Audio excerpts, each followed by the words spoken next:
mean, Pretty much all we need.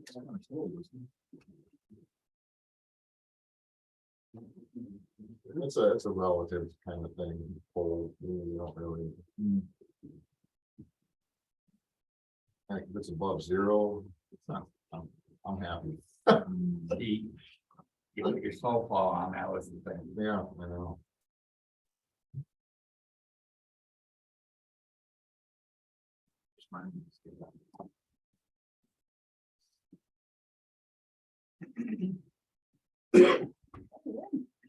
Yay. You get it? Okay, then it's 6 o'clock, call the meeting to order. We'll dispense with the pledge of allegiance unless there is an objection to that. Okay, can you have the roll? Yep. Move to approve tonight's agenda.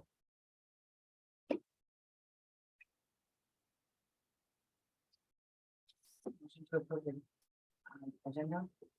And motion to have a second. I'll second. Any discussion on the agenda this evening?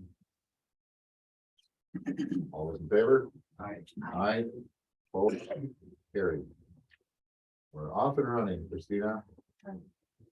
Grab my water.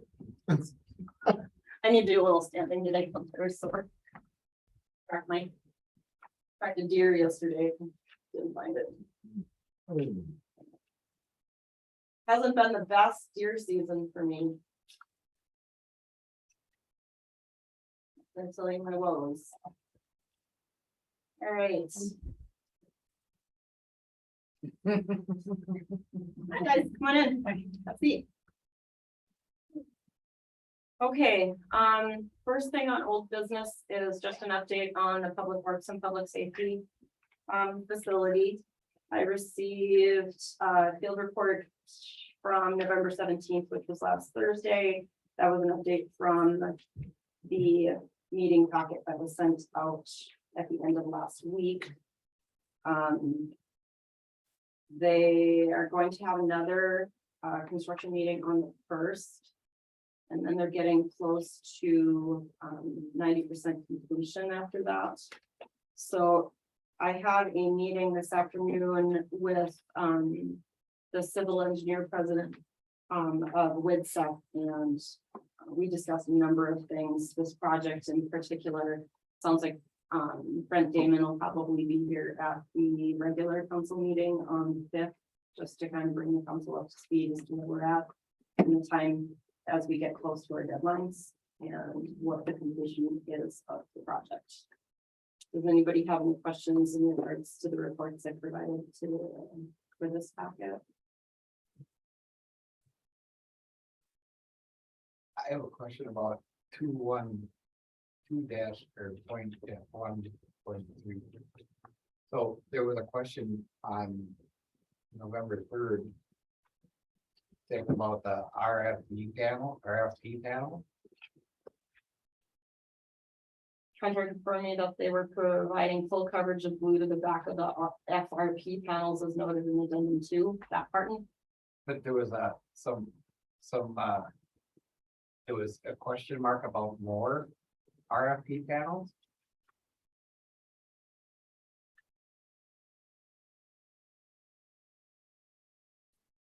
Can you give me a reference point of where you're looking at it?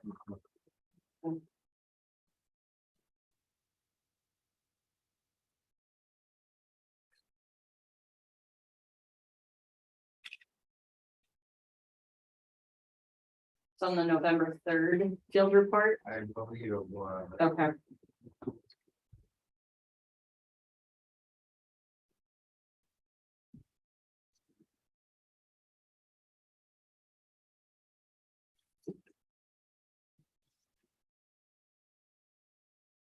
RFP number 3 is the door hardware changes. He's saying 2. I think, Oh, no. Press for proposal 3 as the hardware changes, yeah, Mike's right.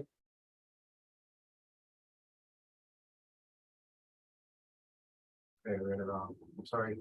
That's fine.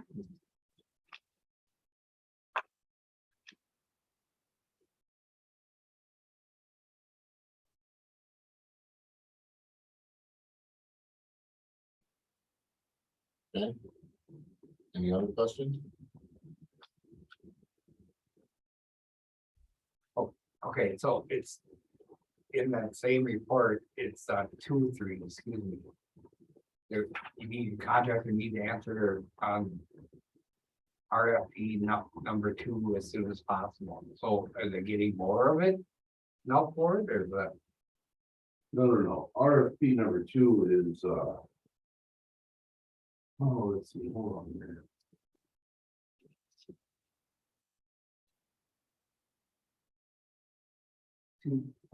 it's 2.3.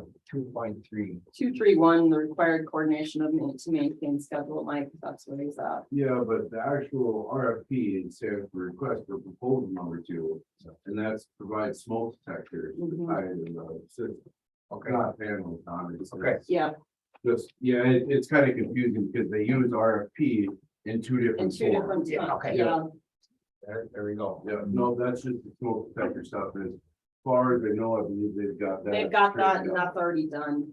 On the meeting on the 17th, they said the fire alarm system is already completed. Okay, So they're moving forward with drywalling, and their electrical inspection was done and signed off on, and a couple other things on the 17th, so they're working around. The drywallers can't come back until, I think it was today, to finish out what they still need to drywall, so they're moving some subs around to try to keep progress moving. So I reported on Thursday. all right, that's good, thank you. You're welcome. Any others, you guys? Thanks, Mike. Yep. Moving down to the downtown redevelopment project, I've provided the council a press release. Hopefully it'll be in American here very soon. Had an opportunity this summer, Blandon put out a rural leadership boost grant with some of their COVID money, and sent out to their network to have applicants send in grant proposals for funding. And they were just entertaining those parties that were interested in what types of grant proposals they would request. I sent in a 1-page letter requesting to be part of that back in June. And I was invited in mid-October to send in a full grant proposal for it. And what I had done was, being the amount of ineligible expenses in the redevelopment project, I requested funds as a gap financing to help offset the tax burden with this project. I was notified last Monday that the city was approved in that grant and received a $15,000 grant to help offset those costs. So that'll help in the final budget of that project. Just go back into that fund we've been using to pay JV construction, all the rest of the small things that we couldn't use with the demolition grant. So very, very excited about that. Blandon's been a great partner for us. So I let you guys, I gave you guys the press release and the full grant proposal that I sent in mid-October. Does anyone have any questions regarding that? There isn't a time limit, is there, On on the grant? Does it expire? No, and in this case, due in part that we already spent X amount of money on the project that wasn't eligible, it'll just go right back into the 250 fund that I've been utilizing to pay for all expenses, regardless of eligible or uneligible, when I've requested reimbursement back in deed on the demolition loan. Okay. So as soon as I get the sign off documents from Blandon, I might even have them by the December 5th meeting, so I'll put them in the consent agenda at that time, so you see the final. Any other questions?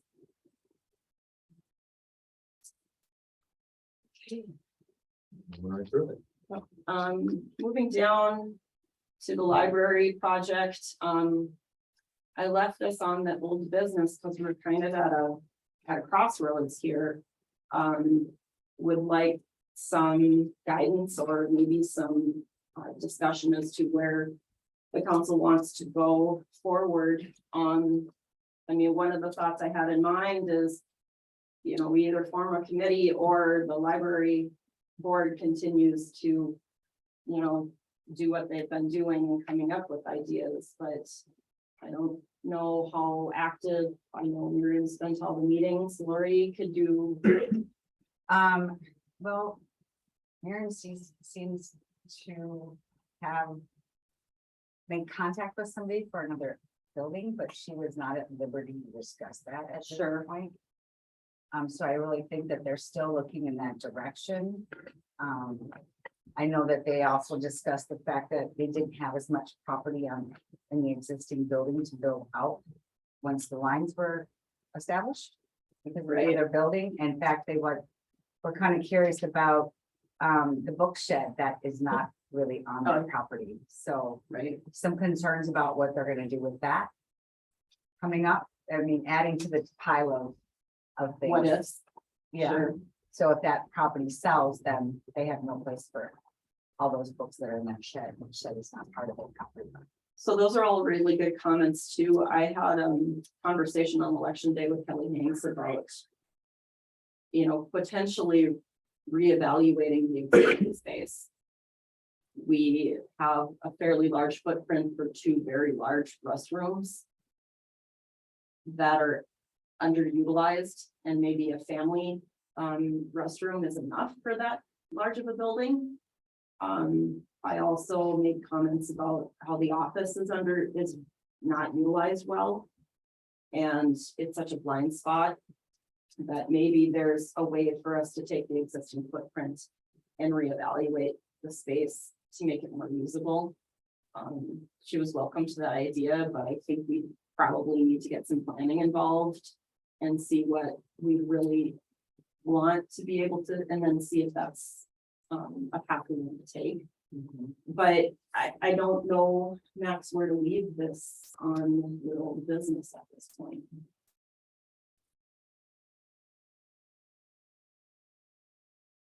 I don't think I'm ready to call it quits on it yet.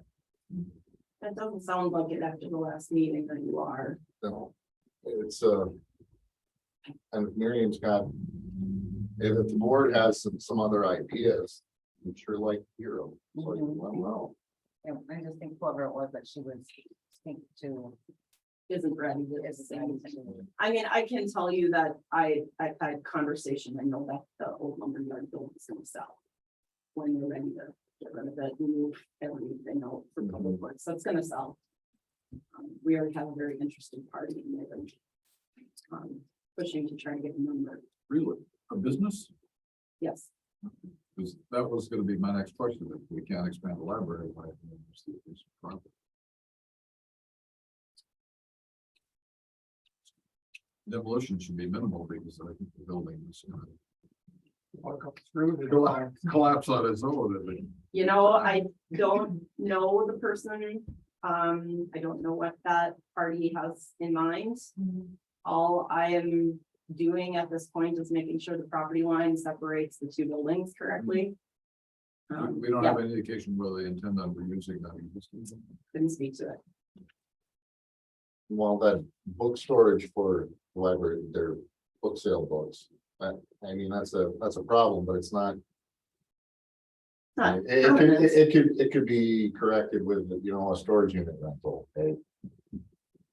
That book shed is nothing more than a yard shed that can be picked up with the forks and moved over. So we could just, Two feet, we yeah. could theoretically just set it down behind the Yeah. current library, so it's. Yeah, I think that could be easily solved. Yep. So, But as far as where to keep this on our agenda, mhm, yeah, I think we should keep it on there. Okay. At least our work sessions. when you go back to the library board, will you guys discuss the footprint of the existing? Sure, I think we have to be like, won't be till January, though. I don't think anybody wants to meet December. well, that's fine. We have to be open-minded. I mean, even this building itself and how things were laid out prior to us taking the old counter out and stuff, we had a lot less space to do anything in here, so. It used to be the library. And it used to be the library. So I mean, there's other ways, we just need to maybe, take a step back and look, what are other libraries using for shelving? Is there other ways for us to, present what we have? Or plan for Absolutely. exterior. I mean, don't both those bathrooms take up like 1/3 of that building? And there's stuff stacked in there most of the time. But they're two huge handicap bathrooms. Right? They're very large and I think one would suffice for as much use. Yeah, and for as many Yeah. hours as we're open right now. Right. Yeah, the only thing that would be an offset to that is, being able to grow. You're still kind of, You don't have, Restricted. yeah, you're still restricted. I guess the property lines were, they were kind of surprised at how much property they don't have. I guess. For like. the they got some expansion. buildings right now. I don't, yeah, and I have no idea. Yeah, understood. Well, I'll leave it on. And hopefully we'll And- continue. And if any other board members want to attend any of these work sessions, and if they have something new to bring to it. Anything, if it's on our agenda, then we can at least discuss it, whatever they want to bring in. Mhm. Okay. Yeah, we need to keep brainstorming. We don't wanna. I don't want, I don't want it to go down. Yeah, we don't want it to get on the bottom. I mean, while, yeah, it's kind of, it was a little disheartening with our first attempt. Sure, It's still. No, I can understand if everybody wants to take a step back and. Reevaluate, but don't let it go cold. No, I don't think it's gonna go forward. Those things are pretty round up, so. perfect. I do think it needs to stay, the library needs to stay in the downtown area, not. Wherever. Sure. Stay on this side of 71, you mean? Within walking distance to the school, probably in the downtown. Yeah, Yeah, for movie night and, different programs that they run. yeah, It's very convenient. close to the park, close to where the kids are. I would agree with that. We have a little limited amount of buildings that are already built. to do this. Depends. Moon I Drug is think pretty big you and can empty too. Huh? Moon Drug is pretty big and empty too. I thought they were gonna make that into an ice cream park. I don't know what they're gonna make. It's awfully big for an ice cream parlor. I feel a lot of ice cream. I don't know. Yeah. I'm just spitballing. And you might have the same problem with that one. If you do the other one. I know. The More age. problems. Yeah. That's a Ford dealership from 1950. Mhm. Yeah, the windows are still behind the steel, so I understand. It's very heat too. Or as I've been told. Okay. Moving on to the DMV, I've been in contact with my rep from Park Rapids. Looks like the backgrounds are pretty much done for Paige and myself. We're working on the financial side to making sure we're set up with MinDrive and the DMV. I am in the process of working with a third party to get the credit card machine. It has to be a separate PIN pad from what we existingly have. If we provide that service, which I want to, it will be similar to what we do right now, where if somebody wishes to use their credit or debit card to pay for their tabs, they'll be charged a convenience fee, and that'll go to the customer, and the city won't incur that. So I'm moving forward with that. Still looks like an expectation of a late 22 rollout, but it could be any week now, is what I'm told from Cassie Booker. She's even thinking that she'll be able to be up here doing some starting training with Paige and I the week after Thanksgiving. So little steps, we're getting there. Again, keep in mind the title transfers will be later, but the renewal of the tabs will be able to be rolled out as soon as I get all set up. So once I get that done, then I will make sure everybody else knows. If no one else knows first. Oh, everybody's waiting. I know everybody's Yeah, waiting. we're-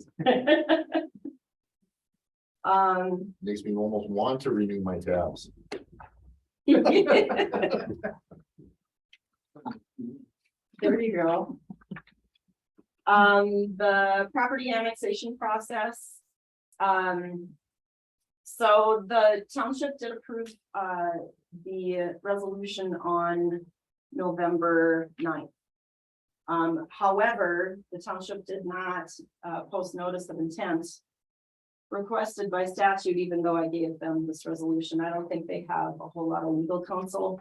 I sent the signed documents to Joe Langle and he asked me that and I asked Jeff Weeby, he said, no. I said, who's your legal publisher? He said, the American. I said, you didn't post it. He said, no. I said, okay, well, I'm posting it because I have to. So that was in the paper this Saturday, that the council will hear this resolution on the 5th to approve.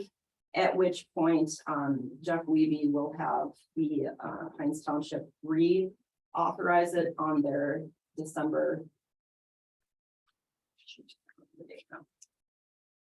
14th meeting. So once you guys sign it and authorize it on the 5th, I have to get them a little copy. And then it can go to the Office of Administrative Hearings. And we don't have to republish this. And we don't have to republish it again. Okay, No.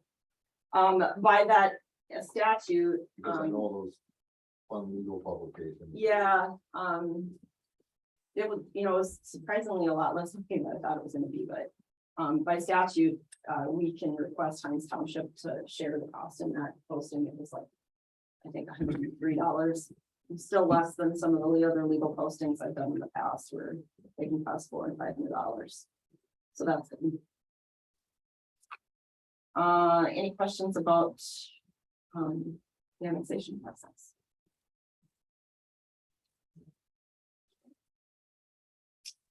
Letter F is just an update on DR 4659 disaster. I signed off on the damage inventory and included that in your packet. With FEMA, we had till December 20th to review what was compiled between the FEMA reps, myself and Mike.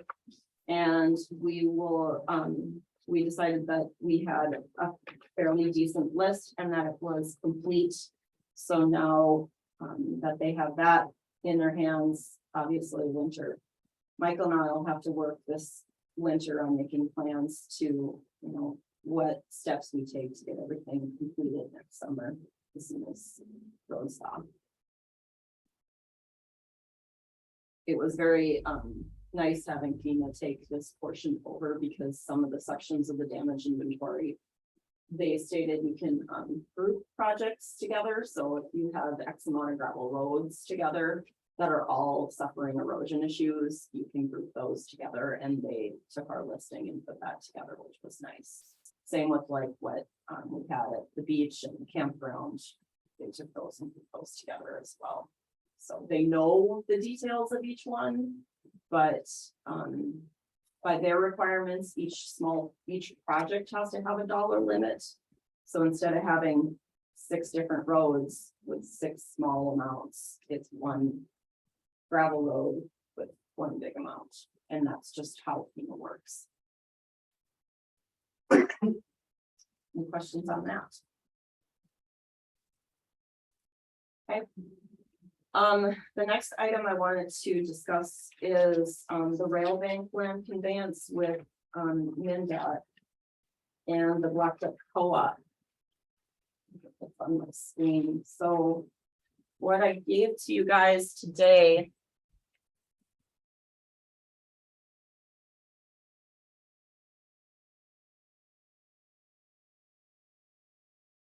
of this.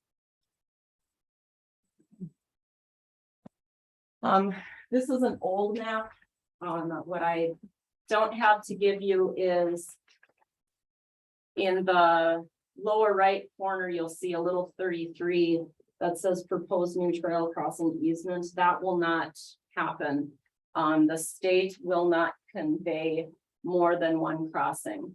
So the process now that we are taking is that new hash mark 60 extension of Cedar Avenue is what we will be discussing on the December 5th meeting to continue allowing to happen. So the Blackduck Co-op in this large project of theirs, they will be improving the extension of Cedar Avenue, which is the hashed area, so that the crossing over the rail bank can happen.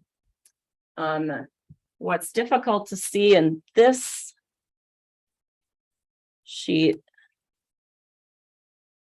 and this is a little bit easier to tell, is that this is the section of where their new fertilizer plant will be. It's on the southeast side of the rail bank. So that's the actual acreage they're gonna be buying from the state. And in this whole process of the conveyance, they had to figure out how to get over there, so we have to have at least one easement, and that's all they'll allow. It's my understanding currently in the summer, they come in, they get their fertilizer, and their trucks exit off the snowmobile trail on the 39. And that's not what they're supposed to be doing, but it does make for easy egress. However, it's not a road. It's a railroad, and it's not wide enough for truck traffic. So in my team's meeting today with Joe Langle and the MnDOT's group, that's what we're working on. And off the team's meeting, Langle and I discussed putting together like a joint agreement with the Blackduck Co-op about this new section of Cedar Avenue. Because the state is basically arguing that Cedar Avenue already existed up to the rail bank.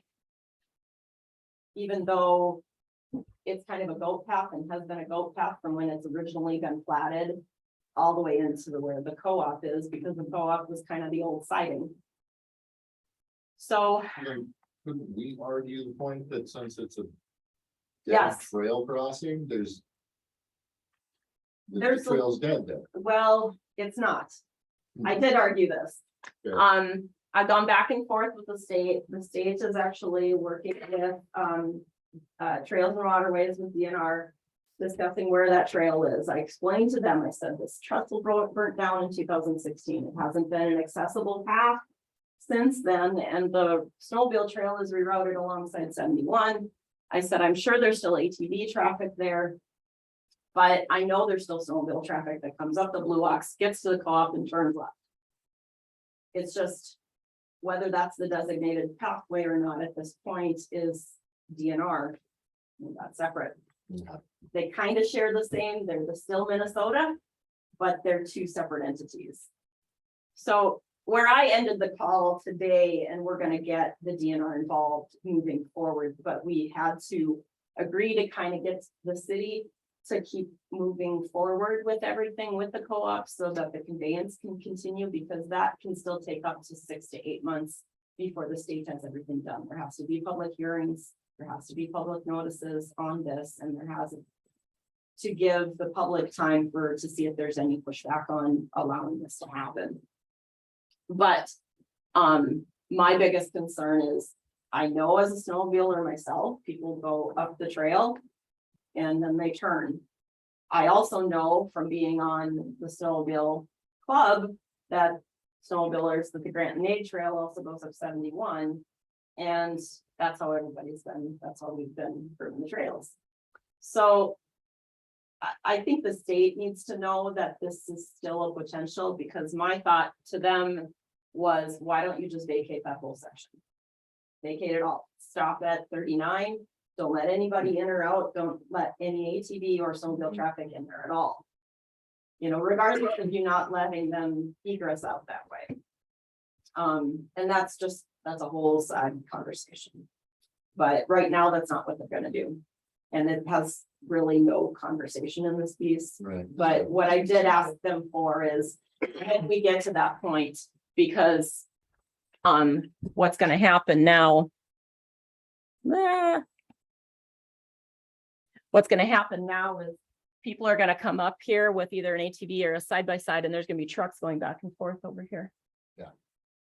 And granted, there's already traffic that comes down Cedar now.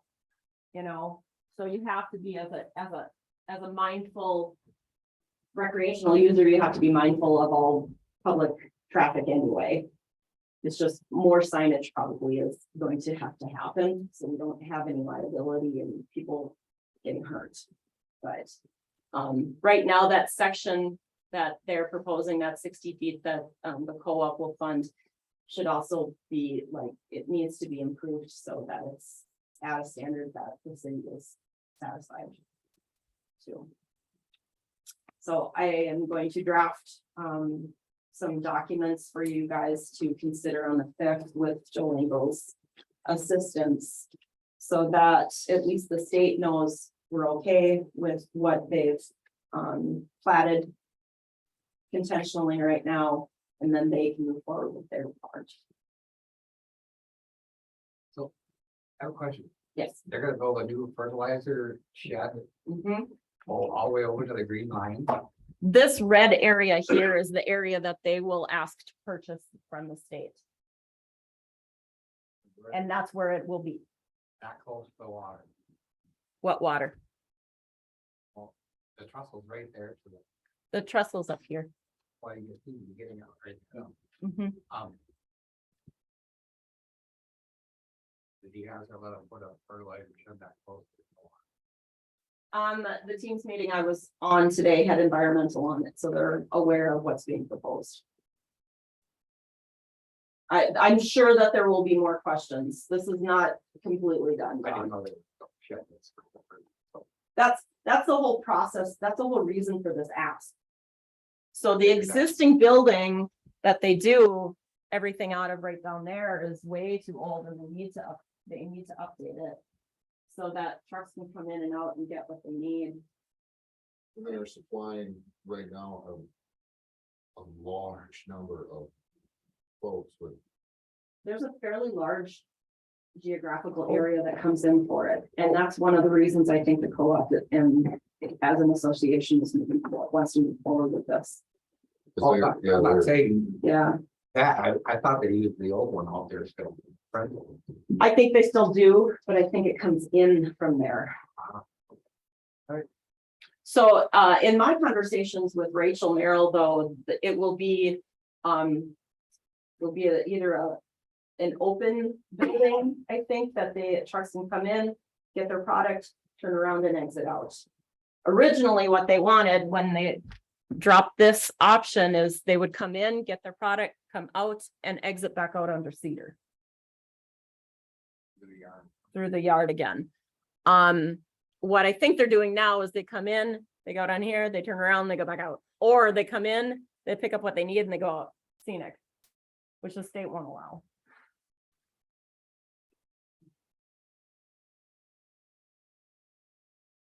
Any other questions on that? Close that out.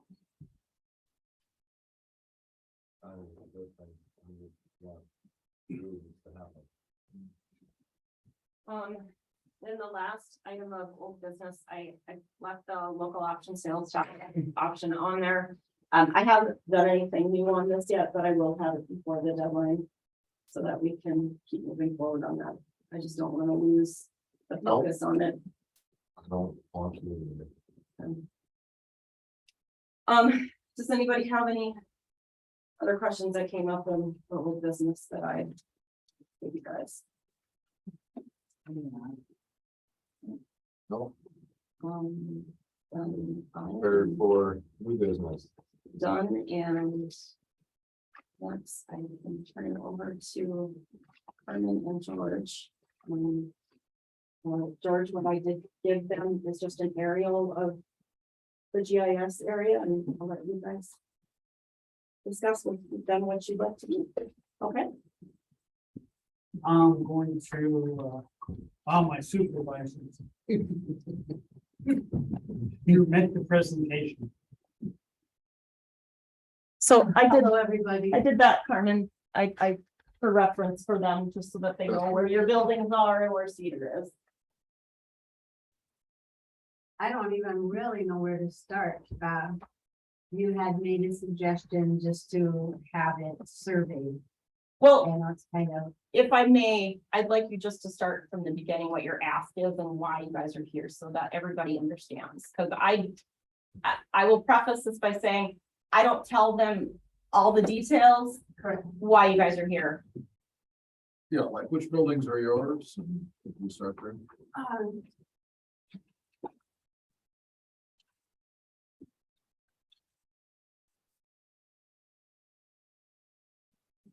See if I recognize this, this is where we're at right here. This is the little road that has, I understand the culvert's all rotten now. And so that's a concern. And we own this building and we own this building. So we have these three here. That's where your garden is, And right? yeah, this here. And the land actually goes all the way up over here, across through here. This is ours also. The right of way is yours? Yes. This is my land. I don't know when this little thing got in there. But this is, from what I understand, on when I went to the courthouse and talked to Patty Kruger back years ago. She said, Carmen, that's not supposed to be there. That is not supposed to be there at all. This was just right here. This is all yours and it's one lot. And I believe I have the documents registered at the courthouse for it. The reason why the road got in was when the city had taken the curbs and gutters and redone the sewer and all of that along Main Street. There was a lot of concrete, a lot of pilings, a lot of stuff that Bob Klug Senior came to me and said, you know, it'd be really nice if we could just throw a road here on your property and then we'll give you this piece over here. And that's what started the whole thing. So the right of way is there, but the road may have not been constructed The road was not there, and there, as I understood, there is no right of way there. because the original plat has it here. Okay, and, That's why I'm asking. but it is- never went through from what I understood. I don't really know. This has always been platted though. So, That right of way would have always have been so there. anyways, there never was a road in there.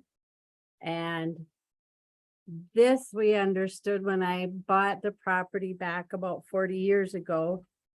I understood that this was supposed to go and they said it dead ended my property. Where are we at again? It went, oh yeah, up to Milton Beck's. It goes right in between his house and garage or whatever. So they said they're never gonna do anything.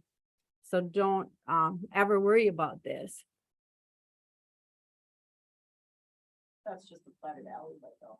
Right, this here, that, Right, that runs that through one the actually railroad goes though. there, but this, from what I understood, is part of this property here.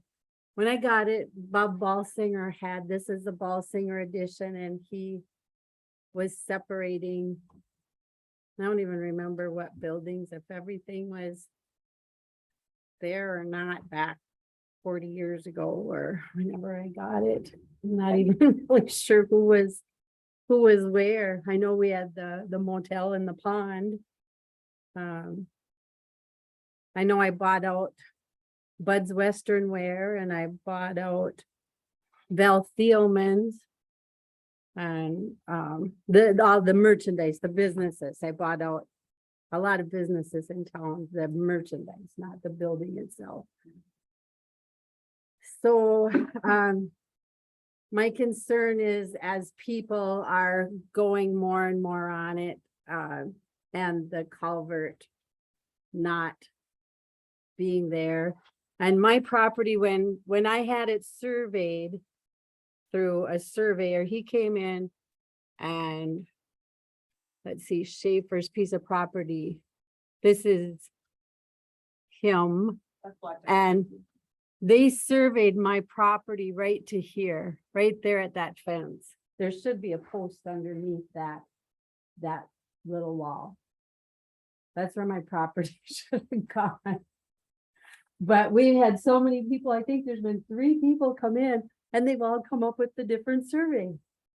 And it's like, what's going on? And I know one guy had a different mark for 2 different properties and one was ours and one was the motel. I believe was the same person surveyed it and he came up with 2 different marks. So your parcel descriptions on your tax statements right now represent how that's outlined up there from Beltrami County, correct? Like if you're paying property taxes on one of those parcel ID numbers, it's based on those outlines. This isn't, from what I understand, this is just an easement. That's correct. That's an old. It's alleyway. not a, right, that Right, was but the abandoned. ones that have and then- numbers on them are- Yeah, and this one should be, from what I understand, go all the way here. Do you know how, do you have, those documents from when you had that survey? I should have them. Yes, I don't we know have. exactly how fast they can. So if I could just circle back really quickly, not to interrupt you, Carmen, just so I can bring the board up to speed is. One of the reasons you're here is, and I don't like putting words in other people's mouths, but this was my summary, is that you want that road vacated and you want it back. Correct. Simple. By road, you mean the access. This- road to- What- This stuff that we filled in here, that right goes of to the way wayside here. rest. Oh, that's secret. Yeah, that is, according to this plat map, it goes to the That is- alley here. And that is essentially now an access road to the rest area, is that what I'm? Yes. yeah, Yes. That's the only place it goes. And there's a sign that says no through gravel. Yeah, okay. Just want to make sure I'm visual, which one you're talking about. Right. And so there's a peg that runs in the middle of this road also that says it's our property when he surveyed it. And this line is definitely off from where the other peg is. It should be easy for a survey to find it because it's in here and then the next peg is up right over the corner of his fence. I'm not sure if I have pictures of that or not when it was surveyed, but it's when These when- lines are not exact. I know where my pegs are. That's true. There's a limit of error for that overlap. That's aerial, George, yes. Right. The county. will There's tell a you few that too. feet. Yeah. It's like 8 to 10 feet. It's less than that, Mike? The last I heard, the county was claiming like 6 inches. Oh my, No, never mind. not, then. not here. Well, it depends on how old this picture is, this image is too. That could be 2014, it could be 2018's imagery. And so I just want it straightened out. There's a lot of things that are happening with the activities more and more and more. And I don't want a lawsuit. I don't want to be involved in any kind of a lawsuit. And we're getting to the age, George is in his 70s, I'm in my 60s. If anything happens, we adopted a family of 3. I don't want this unsettled. You know, it's been something we brought up since 2008, I think is the first time we came in here. Asked for the road to be removed. Bobby Jr. said, we'll buy Andy, and then he found out that was mine too. So there was no place to move it when Andy had moved. And Andy didn't move in. I don't know how long he's been there. So I've been Before coming me. since 2008 though, is when, So. I mean, if this has been going on this long, Carmen. Who's, and we've had this many surveys done and everybody's come up with. We haven't, I think George. I and say, Carmen had it. I'm saying a collective, we. Oh, okay. I'm not trying to say the city in that. Sure, one. sure. I mean, the only thing I could suggest to George and Carmen when we had the conversation at the election day is. Please come and talk to the board. right, I don't want to overtly say, yeah, we'll just do this, but if. For my own clean conscience, knowing stories and somebody did this and somebody said that, and whomever was at the county said that this was yours. What Patty the right, Kruger said yeah, that it need to be purchased then from the city. If that's what they were gonna do, the city needed to come in and buy me, not just say, we'll build a road and give you a piece of property. And what I was trying to finish saying was that the right thing in my mind to do would be this, the city should ask to have that section surveyed to clearly understand where the property lines are.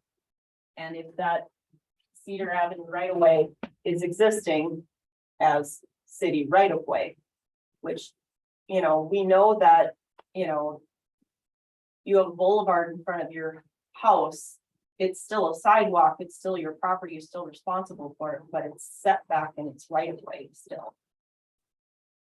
If you kind of understand where I'm going with this, you guys, I mean, just because your property line goes to the curb doesn't mean that's all yours, because there's still utility easement inside that. We don't know how this was ever done. We meaning this board, I don't. I'm just reading whatever I can off of history. I mean, I would think your abstract would have everything detailed in it if it was updated for all the parcels. But if the road itself was constructed and it was never there, that's one thing. The parcel being yours, not right of way city, is my question. I think what you're saying, what I'm understanding, and in my head anyways, if I look at that plat map right there, the year on it says 1907. In 1907, the section that we're talking about right now was platted as Cedar Avenue. So unless that was vacated at some point and that section was transferred onto that property, even, excuse me, even if there wasn't a road there, it was still city right of way. If the city chose to put the road there, it had every right to do so, being that it was city right of way. You follow what I'm saying? So there would have to be something, there'd have to be paperwork somewhere of us vacating that and conveying it to whomever the property owner was at that time. And to my knowledge, there's nothing saying that anywhere, not in this office anyways. I've looked through all my vacations and I can't find anything for Peter at all. So I can't say anything to that either, but yeah, I mean, Mike's right. I mean, even this 1907 map, where we just got done talking about the rail bank and Cedar Avenue, look at this goat path of 60 feet. Goes right over the railroad. That predates all of us and everything that we're And talking even about. even the state is saying, well, this road's been here as far back as we have record. So you should take this and allow this to be improved upon, even though it hasn't been. Now, we as the city have to take ownership of that, which means this at that time was city street.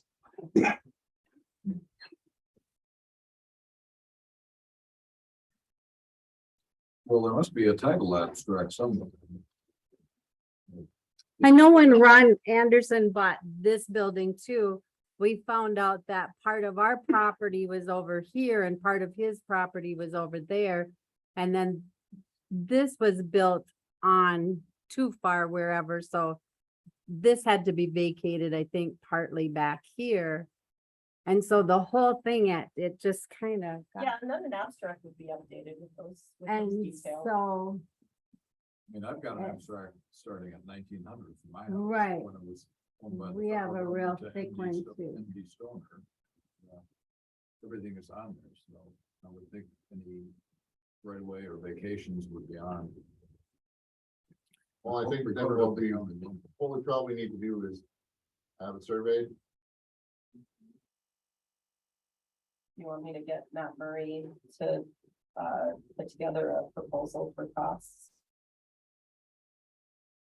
Yep. I think that's probably in the city's best interest, because I mean, if something's in there or something's off. I'm not. I mean, otherwise, yeah, I'm inclined to agree that it's city right away. And it would be the first time the city surveyed then, correct? I don't know if the city ever surveyed since I've been here. 2014, so I can't help doing the cities. that were And done it so, prior to. you know, if we have a different person come in. Instead of, you know, whoever, I paid 2,500 to have the last guy come in and he said, this is yours, this is yours. So I came back to the city and said, here it is, and Skip Kushan just said, you know, we have eminent domain. So we're taking it. And it's like, oh my, you know, we put the road in and John Kingsbury, because he had such a good business with Big A Auto Part, you know, we put this, and then Jeannie came to me and said, can we have the snowmobile club? Can I go through? And I said, well, yeah. And then when her and Pat got divorced, we went, you know, that was between you and us, and it just kind of got carried away.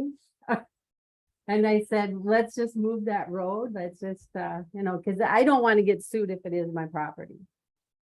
I don't. I don't. And think now that's with gonna the beer happen. tent and the drinking and, you know, this stuff has happened again. I see things that go on. I don't want to ever get sued. I don't want my kiddos to get sued. So I would, if you can get it surveyed and we go with whatever it is, Max. You know, That was my next question is who is, I mean, if we're paying for the survey to be done. I mean, we're gonna Be done. we'll accept those. Who are Murray's results, his findings. Well, Is- apparently you're not accepting our survey that we have done. We I haven't seen it. right, he hasn't seen. We don't have it. Well, I did bring it in before any of you were ever here. None of you were here. And I brought it in back years ago and said, okay, here's it is. And then it got sent to an attorney, which I have that letter. And he said, I never told her she had to get it surveyed. And I said, yeah, you did. And they said, no, we don't make a property owner survey their property. And I said, well, here, it cost me 2,500. This is mine. And Bobby said, well, I ain't moving the road unless I move it, or I'm not buying it from you, I'll buy Andy. And then it's like, well, you can't go through that swamp there. You know, and the whole thing, I mean, it's full of a lot of debris. We move truckloads of the So who concrete built the and road? You built the road or the city built the road? we did with Bob Klug Senior. We just kept dumping this stuff in and just kept throwing it in there across, because Bob said it would be a real help to him. Well, then other people came in and said, this isn't very helpful. Because it wasn't built really great. Well, it's on a whole bunch of garbage. I mean, that's what got put in there. It wasn't, the DNR would make you guys tear it out. Going across the cattails like that. I mean, it's just the poor guys that are mowing it. That's what that's what most of this town was built on, unfortunately. Most of the roads are old concrete and old pilings and everything else. That's just how they used to do it. Rebar and all sorts of stuff. So we've been digging it out as so no it one will was a get in an com- accident. It was a combined effort between you and the city building that. Is that It what you just went said? back in time because my husband, when I was married to Bill, was very good friends with Bobby Klug's wife, and it's a bad story with divorces. Okay, so what happened? to the Right. road, though? So with the Don't want that drinking part. and all that, it's like, that was something that was agreed upon, like, They just said, over let's do it drinking. together, save some Let's money and do then throw this. it together. let's do this. Okay. And so we were told our property goes to like about right where the survey came up. So my That comes question through. then is, if that was your property, at what point in time did this all change where the county, I mean, like I said, Why did I know? in 1907, the city owned it. But at some point, you guys got it somehow. It was a foreclosure. how could city property be a foreclosure? No, I mean, the properties were Right, no, I foreclosure. understand that part, I understand that part. But the actual right of way on the road itself, the way everything's platted, Yeah, that comes through, there's an actual alley. On the northwest side of your building that's still platted there, that runs to the north too. I'm confused at how. In 1907, the city had it, but then somehow it was Because- conveyed, but we don't have anything. Because it was done with a, Well, That still doesn't make that sense, still even if doesn't it make was. sense, because if you have a piece of park, if you have a piece of land surveyed. Legally surveyed, you are required to turn that into a county if they are the assessor's office and real estate property so what we, entity. So if the county didn't get it, then nothing changed. so then what we need to do. Is it'd be fine to get our estimated cost, correct? It doesn't, Right. that doesn't hurt anybody's feelings. And if you folks would like to bring in. That your old the survey that they had done, I mean, we can discuss this again next month at the next work session. Nobody needs to, Yeah, if I can get Matt Murray in there, I mean, it's now winter, it's not easy for surveying to happen when there's snow on the ground. But you were just asking for a quote, basically, right? right, How much it was gonna be done. not to Oh, actually do it. oh, my mistake. you know, and then we can take a look at the survey that they had done at the next meeting, if they. Want to provide that for us, Carmen, sorry. At least a copy of it. Can we also, And get, in the meantime, something? You're from the supervisor. county? I mean, I'm more than happy to listen. well, I to know any- when they put the flags in and we've gone through this conversation 100 times. And George says, that's not my property. And I said, I have this paperwork, survey my paperwork. Because they were up over here. And on Ron Schaefer's. Certified copy. Yeah, I believe so. If it was a certified copy, it was the town. So I don't And know. if it went to the county, it should be laid out. on Then there. those lines should would be be, different. Right. That's, Who takes it that's to what the I'm county? thinking. The owner, I paid. Oh, for it. we didn't The take owner. it. I didn't. Yeah, we paid for it, but we didn't record anything. that's your problem. It has to be recorded, or that remains exactly the way it was last done. So with That's the why I- papers and stuff I have, they just need to be recorded then. Well, Or you guys recorded something first or And no? then, yeah, I can't speak for us, the city, because I've only been here since 2014, Right. so that's a gap of 7 years between when you had it surveyed and now, and me being in this administration, and I know that that the city hasn't done anything with your property since I've been working. So that's why I thought to clear anything up, we should take a city request survey compared to probably Carmen and George's survey from 07 and see what differences, if any, come up, and then have that reviewed by maybe a third party. At the Yeah. city's cost, Pardon me? at the city's cost, because it's a right away on 1901 now. Is it? I'd like to see if there's any differences, Nick. And to see if there is anything. because I do. As much as I love maps and everything else, I do know that there's a lot of, Handshakes don't that- account for legal. and it wouldn't have changed anything legal. Right. And if we're just gonna be dumping money at something that's gonna be a right away anyway. So I have a question. So in that corner, northwest corner, up there, it's tan. Is that a building? You may have to go up there. No, There you, there's a power pole there and there's, I think part of their retaining wall is there. This here, Don? What is that? There's a power pole and a retaining wall. Okay, wow. I know, it looks pretty dark. So if, yeah, so if, okay, The let me glob. go over here for a second. It's So you had it possibly the surveyed. pallets. You had it surveyed. And that's an easement for an alleyway. Did you guys build that structure on that easement? Bob Senior, Bob Klug Senior. On this here, they hauled all this stuff, okay? What I had pointed to is what Don is referring to, Carmen. This structure here. That's not a structure. Yeah, I think Well, they that's don't just know a that. pallet. They don't know that. You can tell. Maybe, I don't know. This, It is. this hard-sided thing is not a structure? That's the No. cattails.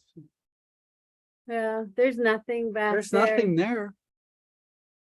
There's, I never noticed. I know, it looks like there's something. You know there, what, but you know what that is? We put the carpeting out there No, and it killed the grass. we Oh. didn't put it way over there, but it, oh, I see where you're. Cause this is way over there. That's where. And then it could be when we pulled out the carpet out of one of the big rooms and just brought it outside. So the kids didn't get full of sand because we filled sand. Don't you have your swing, did you have the kids swing set back there too? Oh, Yeah. my Things that God. are west of there. Oh, my mistake. Yeah, you can kind of see that there. There's, in the- on the picture, just what you said. I was just kind of curious because if that's an easement. And you had it surveyed and then you put a building up or put some kind of structure there. On an easement, that'd be kind of weird. no, The sense is So not, since it's not, forget it. It just looks like it does. So I do also have to say that when the bank, this was a foreclosure, and the bank came up with the several pieces, and Ron hadn't bought the building yet, Ron Schaefer. And so I know I have an empty piece of paper that's still never recorded. That the bank drew up back 40 years ago, and they told me not to record something, and so I didn't, and I'm thinking it's probably back then. If it's- I can't help you on that I one. know, and it's like, here we go from, 40 years later, because I thought it was all combined together. I thought when they did it and then because I was supposed to buy the building for 100 and they wanted like 100 and a lot. They wanted a lot of money for it. And then they cut off a piece for Ron Schaefer. His mom died, he inherited some money. And then they redid the whole, all my land. They and gave Ron a piece. Because the land originally went all the way. Bob Balsinger owned a lot. Right. It was, Right, and then. and then I bought that. Well, if that missing piece of paper has a It's not block also of legal. land on that is not recorded, that's not right. Cause there's no one gonna know who's what. Right. You can spitball and say all you want, it's yours, but if it's not recorded, you're not paying taxes on it, you don't know you're the owner. No one does.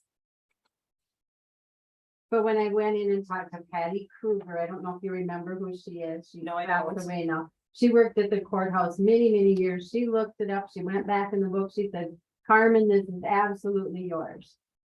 So I don't know. Right, So that brought me back to the city council again. It's like, I trust Pat. and I mean, she was a good girl. that's all fine and good, but without the legal Right, documentation so- supporting somebody else. Yeah. You can say that all you want, So but no one's there.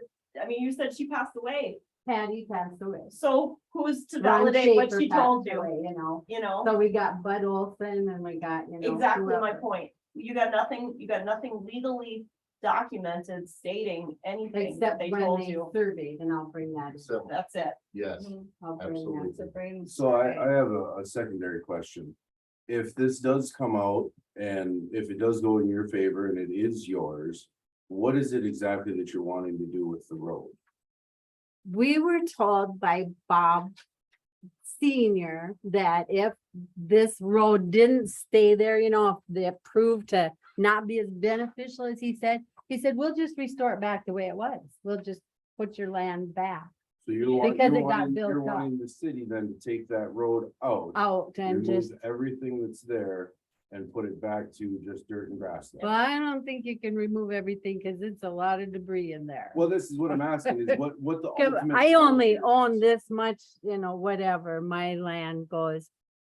Well, yeah, the road goes way up there, so I mean, it looks like quite a bit, but that's not very much footage there from the highway to here is not that much. I was maybe taking care of the road if it was hers. I mean, definitely, you know, we'd have to post some signs and stop the activity on that road, but I don't. see The what- vacation of that section, road or not road, goat path or whatever, would flip flop everything that the city and the community does right now in that back area. The Grant and Aid Trail goes through there. There's so much traffic that we use for our festivals to the park through there. It would be such a hindrance to not have it at all. But she doesn't want the liability if it's hers, is that what? Right, understood that's you to say? exactly That's- right. So how could we fix? That's that? If nothing exactly else, right. Can we fix that piece? Well, we gotta prove that, right? Well, yeah. And so the no through traffic sign went up, but that people still go through anyway. Does an easement show ownership? Yes, it should. That's how I understand it anyway. In my thinking, again, 1907 plat map, right there. The really, in all honesty, nothing against you guys, obviously. No, but Mike, it's- we've it's- been there a long time. It's your burden to provide something stating that you acquired that right of way from the city, or that the previous property owner acquired that. Cause it's platted all the way back to 1907, before you guys were there, any of us were here, anything. You know, and again, we have nothing here saying that it ever changed hands. So I find it hard to believe that being that there's nothing, that it would be our hindrance of any kind to do this. Do you have when this was vacated over here, when Ron Anderson, do you have anything updated To on? my knowledge, don't Cause that's I not- think I have a letter on I have that no too. vacation resolutions Okay. for the Balsinger addition at all. Okay,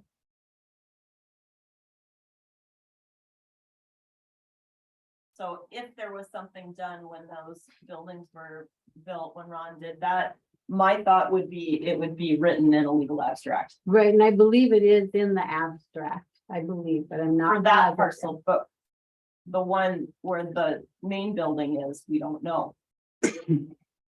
I'll have to. So the bottom line is Yeah, well, we will find, you'll we'll find meet that, again. yes. Like I said, and if they have a survey that's, Didn't you say that there was 2 or 3 different surveys done and they came up with different points on each one of them? Not on our own property, by other property owners. Oh, Now, the people at the motel said that they had it surveyed and the lines were not correct. And we had it surveyed and said the lines are not what we believe they, well, from the rods in the ground, from the rods they found. And none of those were filed with the county. Not that I know of, I just figured somebody else was taking care of, Sorry. you know? I went and had the survey done and I paid for it, but I didn't know that I was supposed to have that recorded.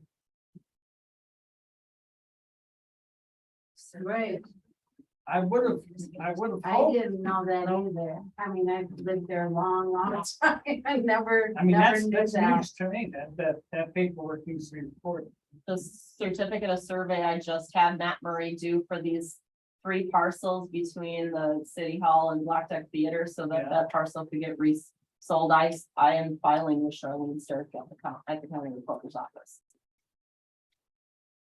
Your surveyor is not No, recording. because he's not the owner, he's a third party. He's doing us the service, we pay him to do the survey. We are the property owners, we are required to make sure it's in there right at the county. And it's whoever gets there first, right? Well, I'm not gonna say that's right, I don't know. I'm just saying whose responsibility it is. I mean, if No, it can't be whoever's first, because I No. mean, in all honesty, no one's saying that any surveyor is crooked or isn't crooked. But if it were a who gets there first, you know, back in the day, it's grease the palm good enough, and yeah, my line's over there. You know what I mean? They have to go off of actual documentation that the court has, or not the court, the county, Right. on where those pins are. My only thing that I'm sitting here and thinking whether it's right or not, you know, when you had it surveyed and you said that it was clear up towards Tinus's building, Mhm. you know, that doesn't jive with anything. No. showed me a pin, And then, steel rod. and I've spoken with Tinus on this before, you know, he's mentioned where he's had a survey done and it was way down towards you guys. So it's, he goes by that. everybody's going like this over Yeah. there. Yep. And the only thing that I'm wondering is, are these surveyors somehow not understanding that the right of way is there and they're taking that into account with each property? You follow what I'm saying? I follow what you're saying. I understand. So it's really. The county would have, again, to me, it's a really. Frankly shitty situation here Mhm. on what it is. I mean, you should be able to trust the county and their markings and where things are. But if things haven't been filed over the years. However, again, the fact that we don't have anything in this office Mhm. stating it was ever vacated or anything, and a map from over 100 years ago is saying that it is right of Right way. away. That's all we have to go on. At this point, I I, understand. So the liability. So, goes see, on the that's city. survey. Something happened on that road. is- Absolutely. yeah, Okay. currently, Currently, this is what we're going. the way off this of. is laid out currently, if something were to happen on that road, you know, It's where you our speak of responsibility. liability. None of it is on you guys whatsoever. The liability lies with the city right now. Right, That good. yeah, and it's probably been like that the whole time, Carmen. Yep. It's been like that the whole time, I'm sure. Any abstract of title would have every transaction. Yeah. That you get from the county. I have. Including any transactions and amount of mortgages, the gap of a property, everything would be recorded. And I recently got mine out of the safe deposit box. It goes back to 1900, so I finally know who built my house. Right, uh-huh. So. Max. I'll get an estimate from Matt, Yeah, an estimate is fine, like I said. and you guys can consider if you want to move forward paying for his services. Otherwise, like I said, if we. I guess I wouldn't pay for anyone's services if. We don't hear back from. You can put it on for the 5th or whatever, or we'll bring in stuff, how you want it to go next then. It's a kind of a short timeline. I don't know if I'll have it by then. I would think if they could bring in their abstract as well as their recent survey of their property, both things would help us greatly. Kind of think maybe in the meantime, Christina, if we can get a hold of the county and they can verify what we have, you know, they can tell us, yes, we have it recorded as right of way right now. Get something in writing from the county, so at least we all have a starting point of this is Yeah, what 'cause is I truly don't on want- paper. Yeah, I don't wanna do the wrong, we don't wanna do. the wrong. No, I mean, if we're gonna do it, we need to do it right. We need to take the proper steps and figure it out. Okay. Otherwise, we're doing the same thing that possibly somebody else has done along the way of. Well, the way it Shaking hands. sounds, yeah, Right. And we don't need to do any more of that in this town. nope, we run into all kinds of little things. So, Well, the city has never looked better. You guys have done a terrific job all the way around. It has never looked better in all the years I've Is been. the microphone picking that up here? Yeah. Yeah, well, thank you. yeah. Thank you. It's largely due to Mike and Christina. Yes, I've heard a lot about that. Thank you, Mike. Thank you. We appreciate the compliment. Okay. On to our. special enterprise fund expenditure budgets. Oh, okay, I'm not gonna stand up for this one, I'm tired. So I have met with all the department heads. And we've worked on operating budgets for 23 on your special revenue and your enterprise funds. And what I sent you guys was liquor, golf, water, sewer, Pine Tree Park, and cemetery. The biggest ones that I really just want to talk about, first of all, I want to jump down to water and sewer, because these are really instrumental in figuring out water and sewer rates. And it's really important for me to explain how those water and sewer rates work. And I'm referencing these worksheets, which was the second attachment in the packet under 4B. This spreadsheet provides me with an estimation, if you will, of how our volume rates are trending based on our operating expense budgets and what we charge for base fees. So for those of you that haven't been involved in this process, what I do is I take this Minnesota Rural Water spreadsheet, plug in all the operating expenditure budgets, the number of connections we have with utilities, what our water usage in gallons, and what we pumped last year that gets reported to the state, and come up with a calculation of how much we should be charging for volume. And right now, these are very skewed.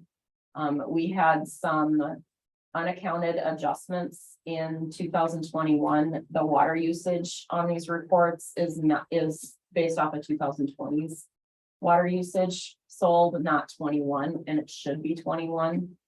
But in 2021, we had a couple of accounts that the systems were either brand new or turned off. And when they started, the meter went backwards.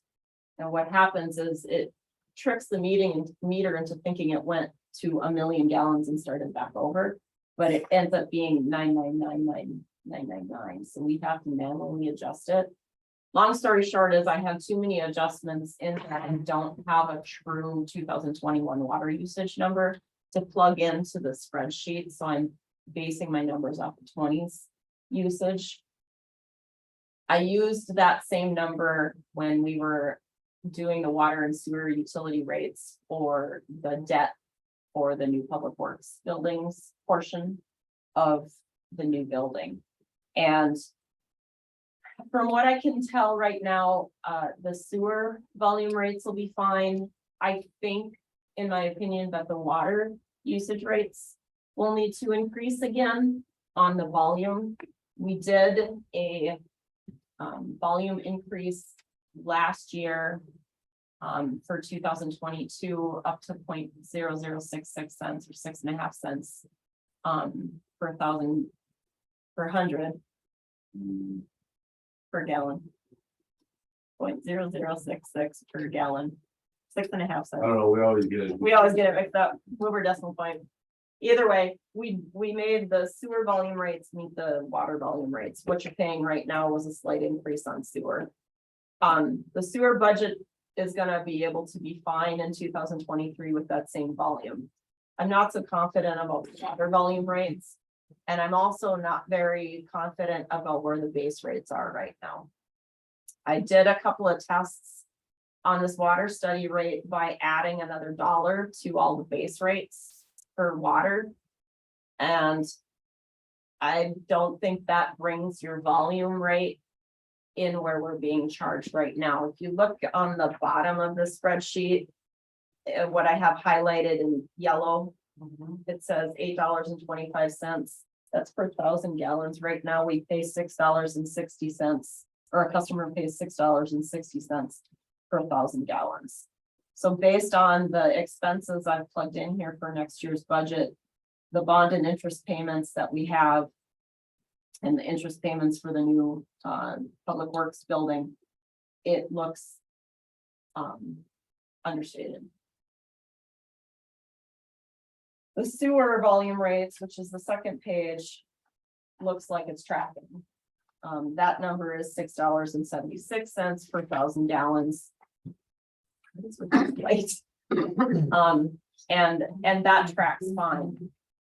The only thing I can do is, test it with another change to the base rates. I'm just not quite sure I want to suggest that yet, and I can't say that for certain if I do it, if I'm right or not, because I'm going off of the 2020 usage. What are we currently after base rate?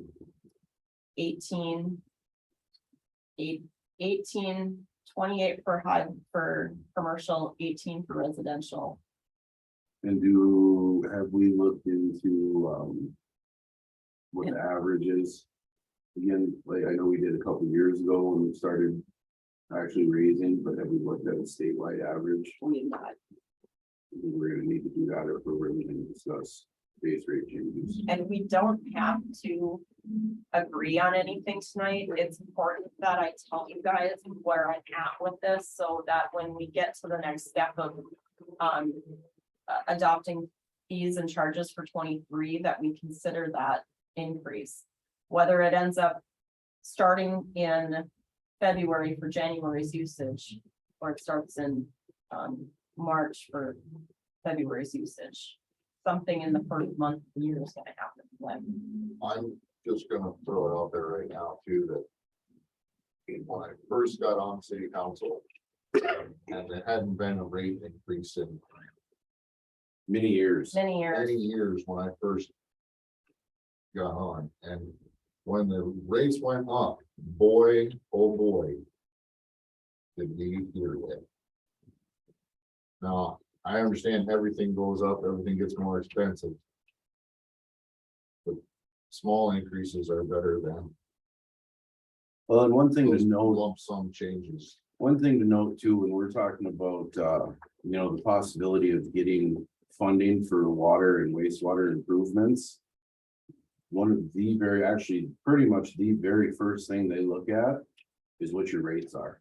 Mhm. And I believe the last time we had spoken about anything, they have laughed at how low our rates were back when we started this. Back when we started. They're not gonna give you money knowing that you're leaving money on the table, so to speak, with incredibly low base rates. And I think just glancing over here real quick, from back in 2018, now granted, this is Minneapolis, St. Paul, but they also have more money for doing these things. And more hookups. Their base rates at that point in time were $28 4 years ago. When they have more hookups and they have more money, they're able to spread it around and keep their costs lower Yeah. And that's than what a usually the small city argument. is, and they're still, $10 higher than we are. That's where we get the biggest pushback is folks from a larger town will move to our town and they're gonna say our hookups are too expensive. But we only have, on average, 450 connections that are paid. Correct. Not everybody uses the same amount of volume, and this is why we do these rates, because Minnesota Rural Water will tell you straight out, you can't guarantee volume, but you can guarantee base. And that's why the spreadsheet is set up that way, so that you can get a clear estimate of how much you're gonna revenue with your base rates. So while we don't need to make a decision, just knowing that it's going to be on. This is based on 63 gallons per person per day. Yeah,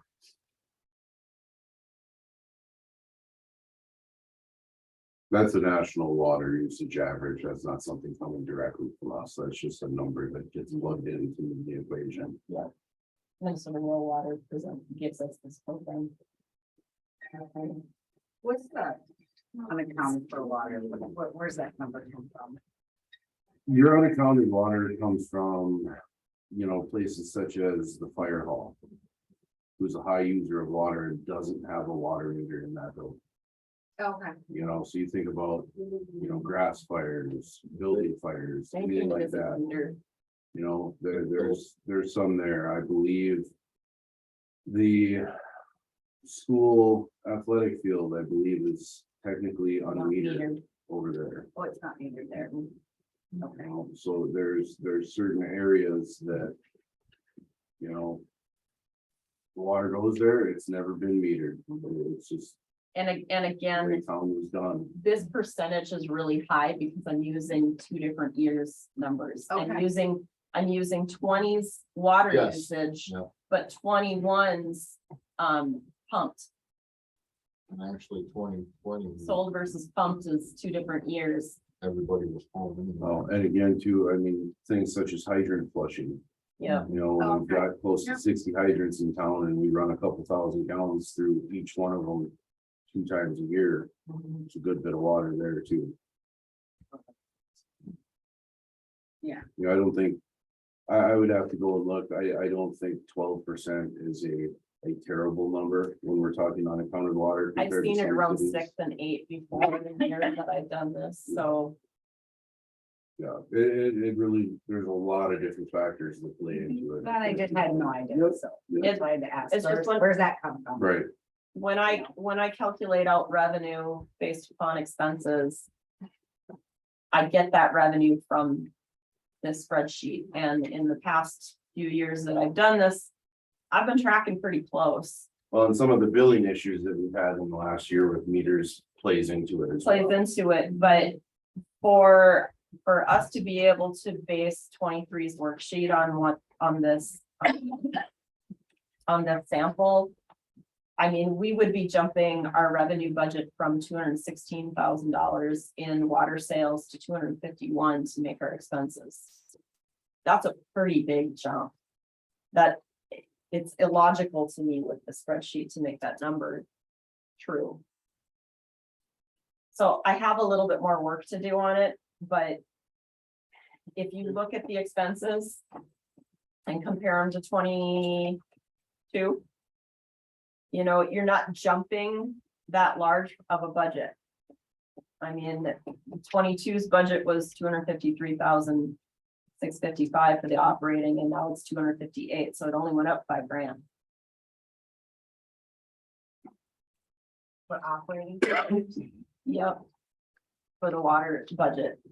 And same with the budget for sewer.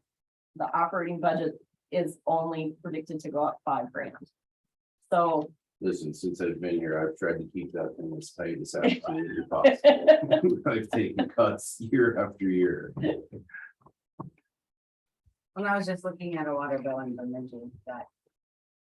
And their base for the residential is like 12 and 15. Yeah, But then there's other, you know, then there's add-on, there's another 6 and another 8. So. So the true base fee, So you're, yeah. So really at 825, what did you say it was, 16 and it's 28. it's 18 for residential, it's 18 for multifamily unit, because we charge per unit, right, and it's 28 for commercial. and we have very few commercial. Right, and the not the, what I call the industrial or the non-taxable, like the school pays a residential base fee, not a high volume commercial base fee. And they're our highest user. And they're one of our highest users, but they make it up in volume. The ambulance is charged, and like the churches are charged at a residential rate, you know. It comes back just like property taxes in town. Yeah. We have right, so How much you have base to- that is untaxed. Right. We fight it with everything we have. But I'm pretty confident that Mike's kept the operating budget pretty streamlined. I mean, overall, I don't think that special revenue fund is too overstated. But since the water rate studies affect the people that are hooked up, That's the first thing I would talk about. Okay. Questions on that? Issues? Okay. I'm gonna work backwards for the easiest ones then. The Pine Tree Park operating budget, pretty close to this year as well. We've added a slight increase to our insurance, a little bit of an increase, obviously, for payroll. Overall, that operating budget's only going up about $3,000.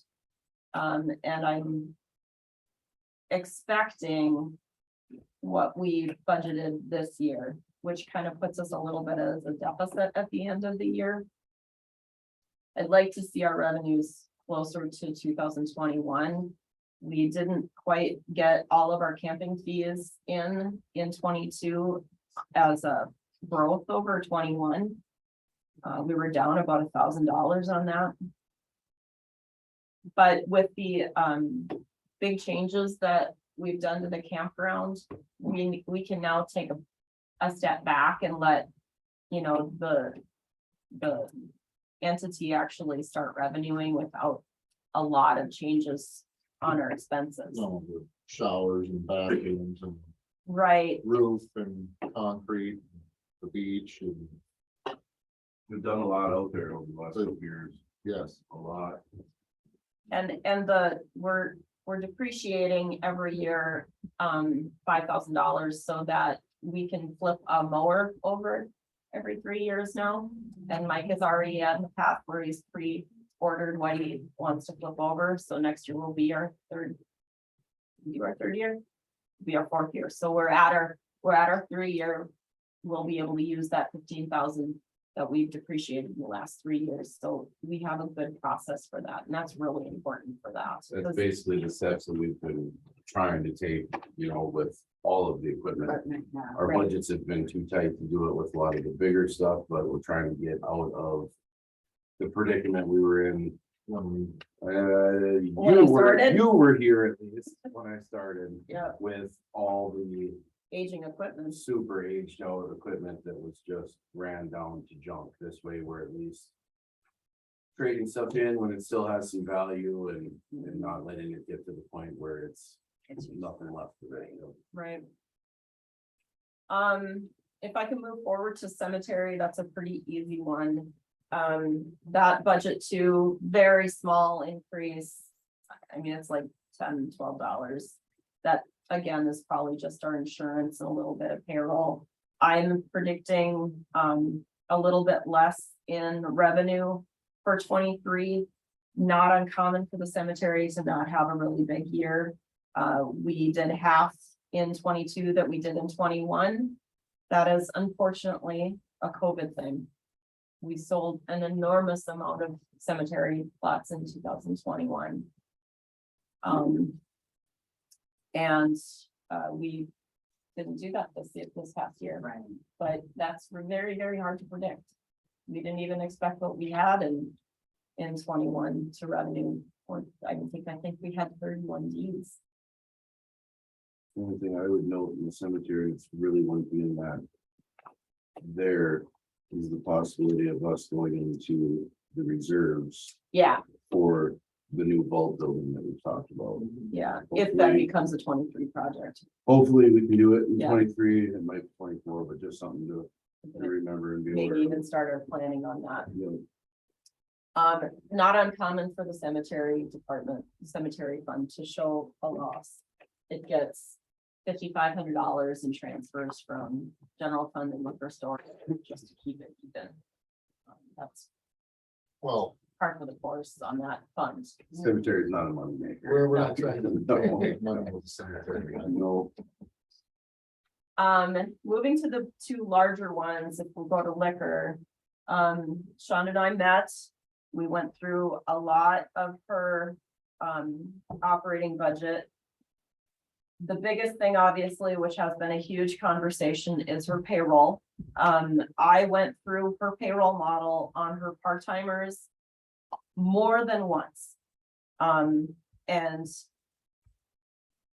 I can honestly say now, I've averaged out what she has been using for payroll from day one of this year through, I think this estimation that I'm going off of goes through payroll 20 or 21, which is right until like October.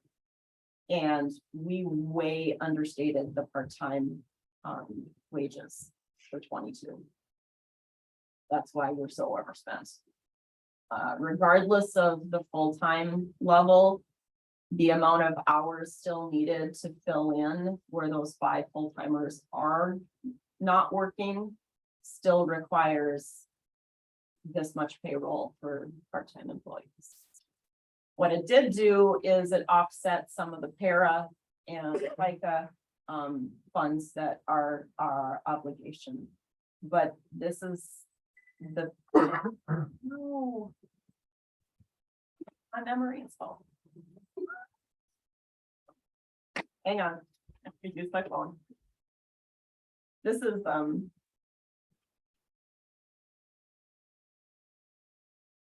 very necessary for me to do this. I have a very short mind. This is as close as I can truly predict what's gonna happen in 23 in terms of payroll, you guys.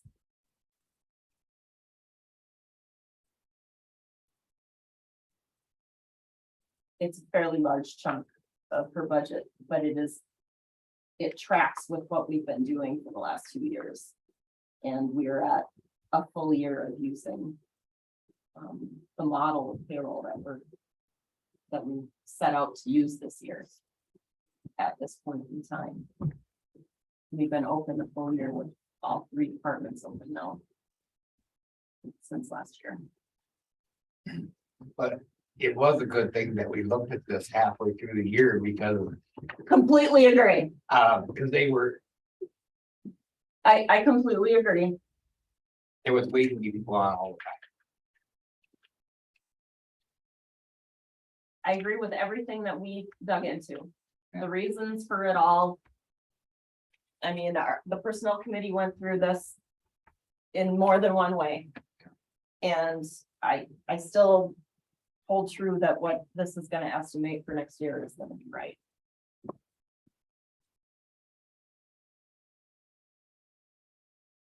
It is a lot. It's a third of the budget.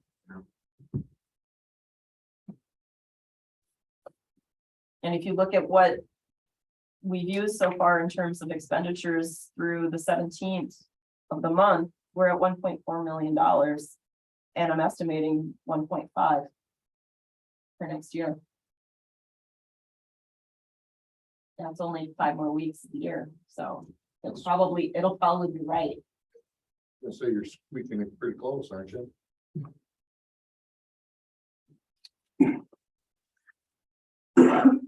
So my thought on dropping the transfer to the general fund next year will probably be right. What we really need is a really good revenue year. I think she's starting to make it up. If you look through the revenue budget through then too, we're at 1.4.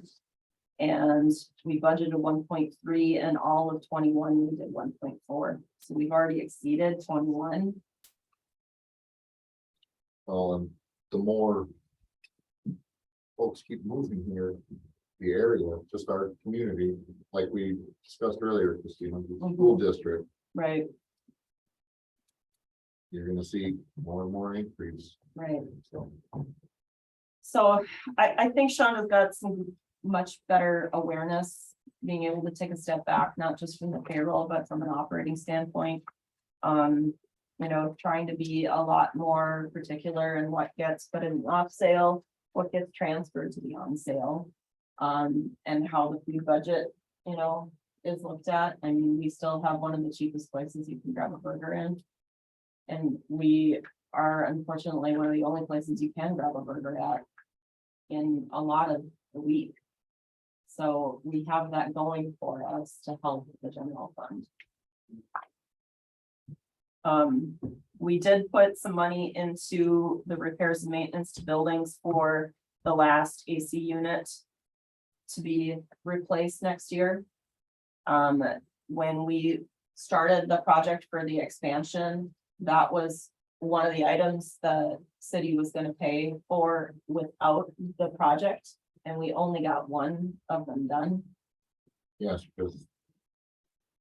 If I disconnected them all, put one in and reconnected an old one, Correct. Correct. That we're both hoping will help with the meter door issues that we're having. Because in the summertime, the condensation's pretty much stop the operating mechanism of that cooler door. And the best thing that WITSEF could come down with is that it's the amount of humidity in that side of the building now.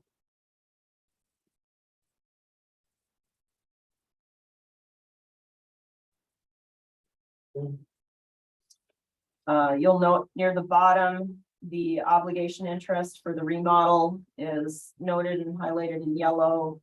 And then the principal, that's the first year of the debt for the project. So we're adding that to the budget. We're still doing what was budgeted to transfer to the golf course and to the cemetery. And I guess that's the other biggest highlighted things I can tell you. I did put in there, like I stated at the last meeting, your donations for this year on the side in green. After prom, we did 1,500, garden club, we did 3,500, track, we did 18. I think that's a 16, sorry.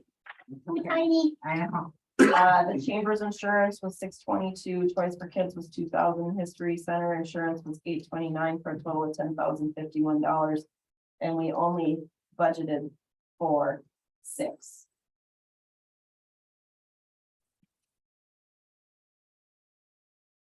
So please keep that in mind as we go forward into 23. Because although it's money that's in a separate fund, it hits their P&L.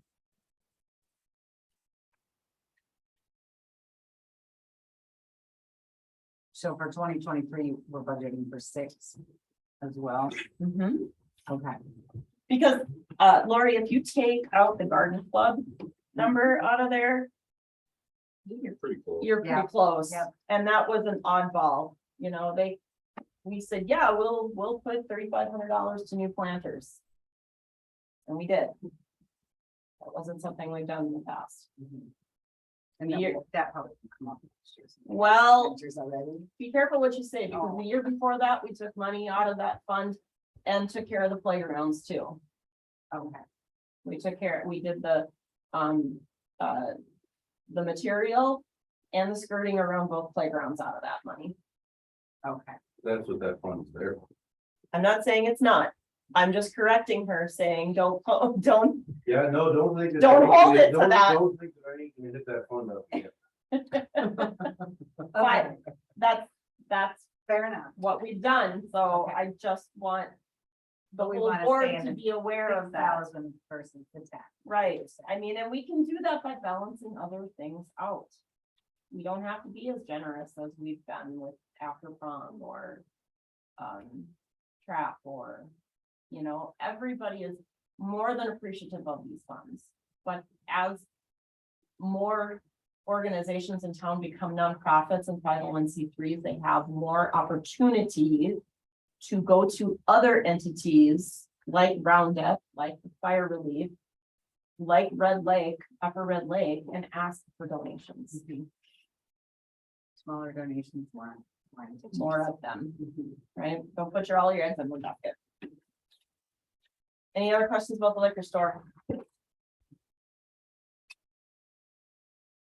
No, ma'am. Okay, moving on to the golf course. Misty and I met, I promised the rest of the golf board. We talked with Kevin Erfolding that I would email this to them, because he didn't need to have a meeting to do this. What I've done on this for the board to see is I highlighted out the donations and how Misty offset that with those renovations. So you can really see what that bottom number would have been without that part, because that's that's an unusual activity for this year. The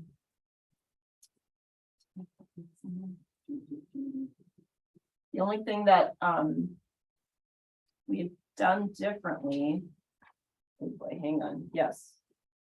Is, as Misty starts looking at how her liquor license is affecting her operating and using, the liquor store as a template, she's, looking at her pop expense and her mix expense and adding mix expense to her budget. The reason for that is because with the hard liquor, she has that ability to make a mixed drink now. But what she's using at this time, in this stage of the game, is she's using pop that she would have normally sold a whole bottle for, right? She brought in a small little refrigerator and she's putting those in there. And that's really not a best way to use that money, because then everything gets charged to pop and you're not really giving that person that can anyway.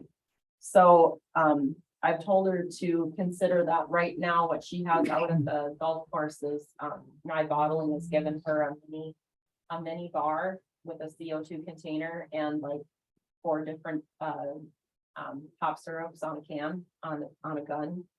And she's looking towards having that as a possibility next year to lower, the margin, well, to increase the margin on those drinks and the pop. So we've added that, we evaluated the chemicals, budget, and we think we're within, a good number. It's a little inflated this year, but that was because, taking over from the previous superintendent, Misty has found a better path for chemical treatments on the course by working with the co-op and having, Frenzel Fertilizer actually do her blends for her. She's saving money. So, next year will be different. I think one of the reasons the board is gonna see that number inflated for 2022 is because Jim had committed to some costs from the year prior that now we have to pay for this year. Hopefully that won't be the case going forward. I think she's got a good handle on the number of treatments and what she has to do in order to keep the course in good shape. Let's see, moving down the line, the DRAM, that's our liquor insurance. That isn't gonna change. If anything, it's gonna drop. And that's because we have a completely different setup out there. We went from being what they consider our insurance, like a concession stand, to a restaurant because we've got the food. So it actually lowers that insurance, which is kind of nice. She wanted some money in a fund because we discussed this summer about replacing the exterior doors. And we never got through it. She ordered one, she got one, she didn't order the rest of them. That one still actually has to go in. So we put some money into the budget for the buildings for that. She really wants to see some improvements to the parking lot. So we put some money into that building or that fund line improvements, another 8,000 like we did for the irrigation system. And then the bottom is the debt. The new rough mower debt is noted in blue near the bottom. The anticipated loss with increasing, did I give you guys the budget line with the goal of increasing green fees? Yes. Okay, because I didn't put it in my packet. We're proposing a 10% increase again for 23 on green fees and cart rental and memberships to offset some of these increases in the expenditures. So we have no, I noticed, golf cart maintenance is in red. That was new. We never had a fund line for that, Max, and Misty wants to track it that way, so I created a code for her. Okay, Normally, everything would be lumped together under equipment. and I kind of got the nervous feeling that that's what we were doing. That's exactly, Misty is a very visual person. She likes to have, if I buy cleaning products, I want it funded out of cleaning. It's easier for her to track.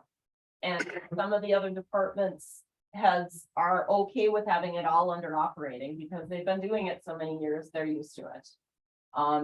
Fire likes to eliminate a lot of small options because for the most part, Brian forgets he might have some little small ones and then he has to answer why he didn't spend all that to the townships. So it just kind of depends on the department.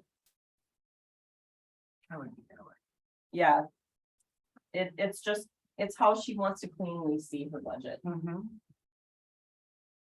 What goes in, goes out. Yeah. To manipulate some of that stuff too, if you look like, oh, I'm paying too much for this. Right. I could just, you know, Right. if it's all up together, you may not see it right away. We did the same thing at the beginning of the year when she started her grill and chill. She wanted all that, all the money that was coming in for that under a promotional revenue. And we earmarked it for the grill and chill. We did the same thing on the expense line, so she knew how to charge out any of the food or the paper or whatever else she was charging for that day. Or if she had to pay a caterer.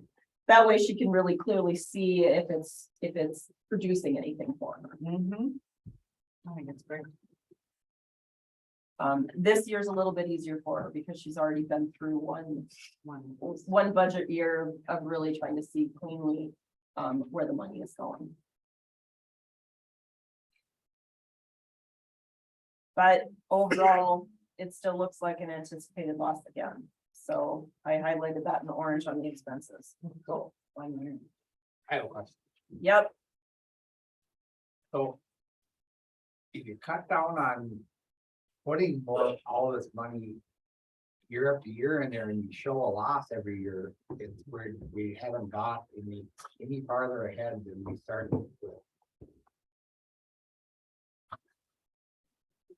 that was a statement. I'm asking you, you said you had a question. Okay. So I If you're don't know showing, if I'm supposed to answer anything. if you're showing a $49,000 loss for next year, Mhm. then maybe we shouldn't put so much in the project out there like we did this year. Those projects were all funded by donations though.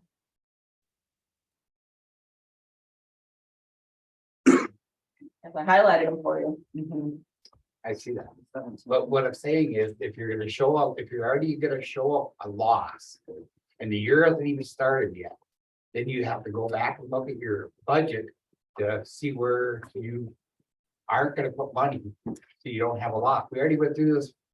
The year before with the other people that were managing the course. Wasn't that the whole point of changing it on how it was classified and everybody sat here and voted and accepted and understood that that place was never going to make money?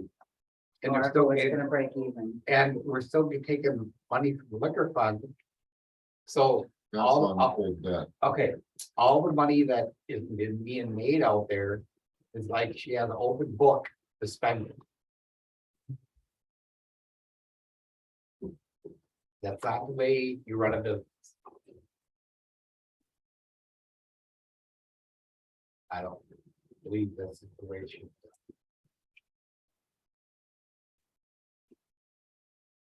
So based on the budget that I provided, based on the actual numbers that have been used this year, minus the improvements, can you provide some insight as to where you would not fund? I'm gonna go through this and I'll bring this up at the next meeting, Okay, all right? sounds good.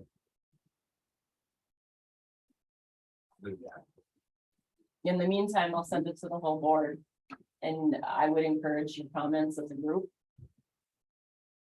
So that they can be seen, because the 22 budget that was approved for this year also showed a loss. But we have a new director out there. You're new. We didn't have a new director until February. But- We approved this budget before 23 or 22. But it was supposed to turn around. Yeah, It has. it did. It's not showing it on paper. Yeah, but you're thinking that it was gonna turn around and suddenly be in the black. No, It it's- lost less money than it would have under the old management. And that's the turnaround that the whole change of the director was for. And getting the food in and getting the liquor. That's not where I'm at. It's the idea of what, when we started this project. Or this process of trying to get golf course to come back. It was, if you don't spend as much money out there. on all these other projects. I mean, you gotta spend money on the projects, but you don't spend all the amounts you're spending out there. I'm gonna put you on the spot, and I'm gonna ask you what project that they spent a bunch of money on that you think is frivolous and unnecessary.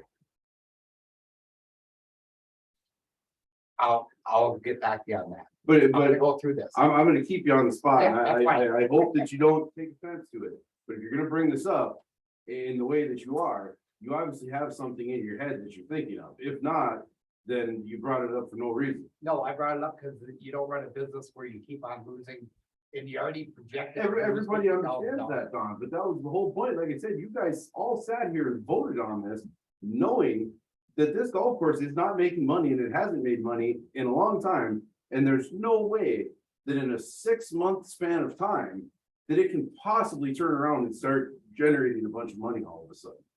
It's going to keep losing. It's going to keep hemorrhaging. That was the whole point of changing its classification, is now it can hemorrhage all at once. Exactly the whole. No. Oh, it- We're looking for. You know, really not, but I'm oversimplifying. I am oversimplifying, but at the end of the day, you can't, with the amount of money that place was hemorrhaging, I will say she's done a better job than I thought she was going to do out there, to tell you the truth. Well, I thought you did a great job, but it's just, you gotta look at the bottom line on this thing. I mean, I have to look at the big picture too. It's a community project. It brings to the community, as to our community as well. And eventually, you know, it will grow unless we have another COVID outbreak. And some of our debts will You get paid off. sunset and they'll be gone. And then we'll have new, yeah, But if you. you're gonna have that with the business. If you stop and think about each special revenue and enterprise fund the city has control over. And forget the fact it's a golf course, let's look at the campground. That breaks even every year. Almost. That's a business. What are we doing in the campground that's so wrong? That breaks even almost. We're not Almost. losing $50,000. Hold on, we're not losing any money in the campground. No, on the golf course. I'm just making a comparison. Okay, cemetery is the same boat. Yeah. Okay, fine, You're talking big dollars, though. I'm done. I'm trying to be a champion for what Misty has done We'll, and the comments that I've gotten from the public on the changes that she has done. And the amount of traffic she's had. I've had 3 city administrators call me in the last month and a half wondering what we are doing and how they can pattern their golf course or their small enterprise fund off of our golf course. It got noticed. I get it. I do. Nothing pains me more to even look at the water fund and say, oh crap, we need to raise prices again. Or I'm worried that we're not gonna have enough in order to break even. I get exactly where you guys are coming from, but I still believe that this fund and this entity is a good thing for the community.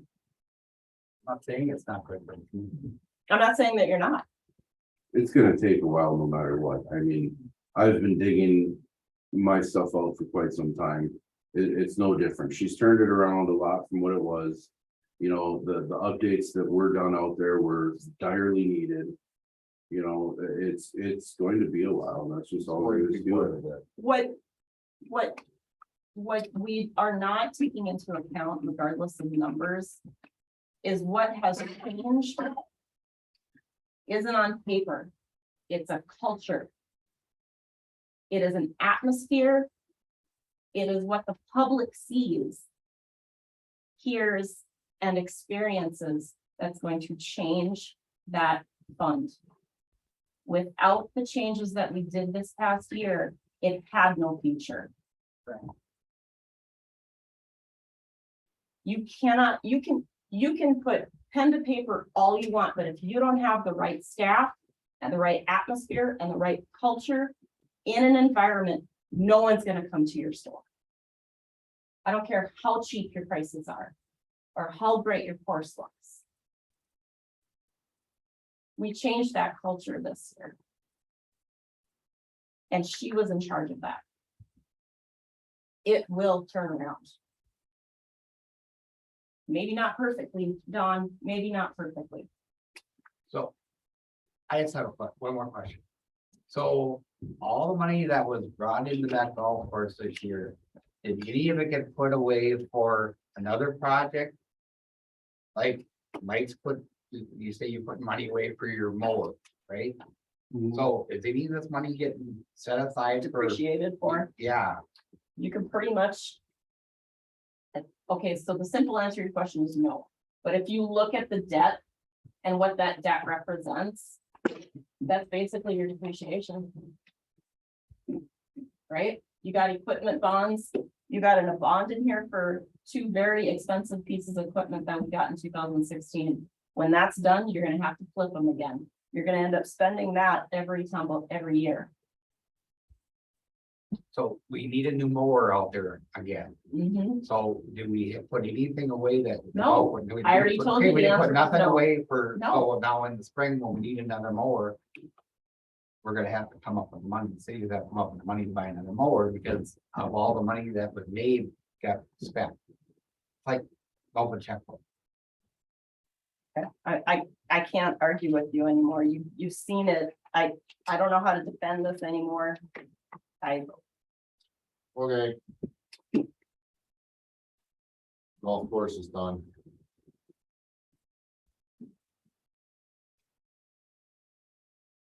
Unless there's something different. Counselor Johnson has said he will bring it to the next meeting.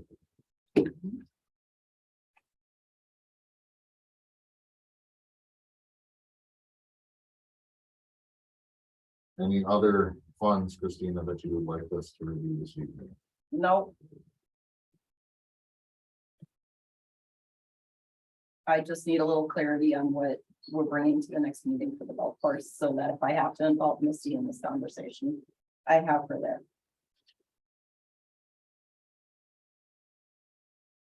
I'll go through this and I'll get back to you. Some of the so. Okay, Will that be soon enough? that's fine.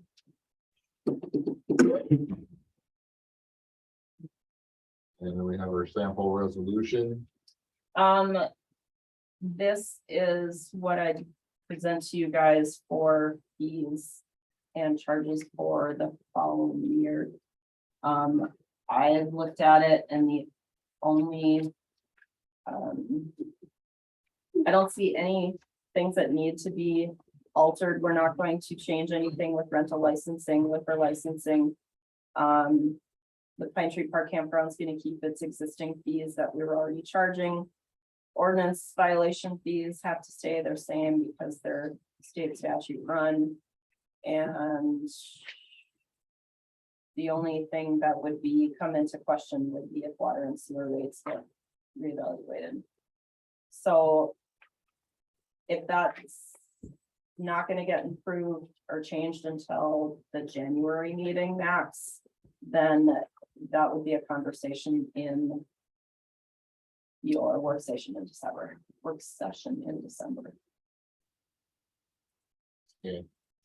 So as this is printed now, are there any increases from 2022? No, Okay, but this is what it looks like when I do bring it to you guys. yeah, so these fees are the same as 20. That is Yeah. correct. And Yes, if Ron. we change that, in the draft, you will bring it highlighted or something. so Yes, we can use I'll it. redline what is old and give you new. But I didn't see any red lines. I want to make sure I was true. Correct, yes, thank you.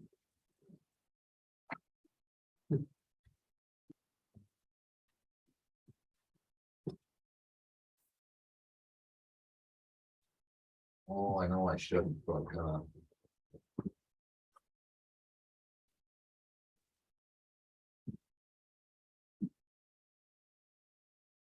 He doesn't even know what we're talking about and stuff. Yeah, he's laughing, yeah. I was gonna say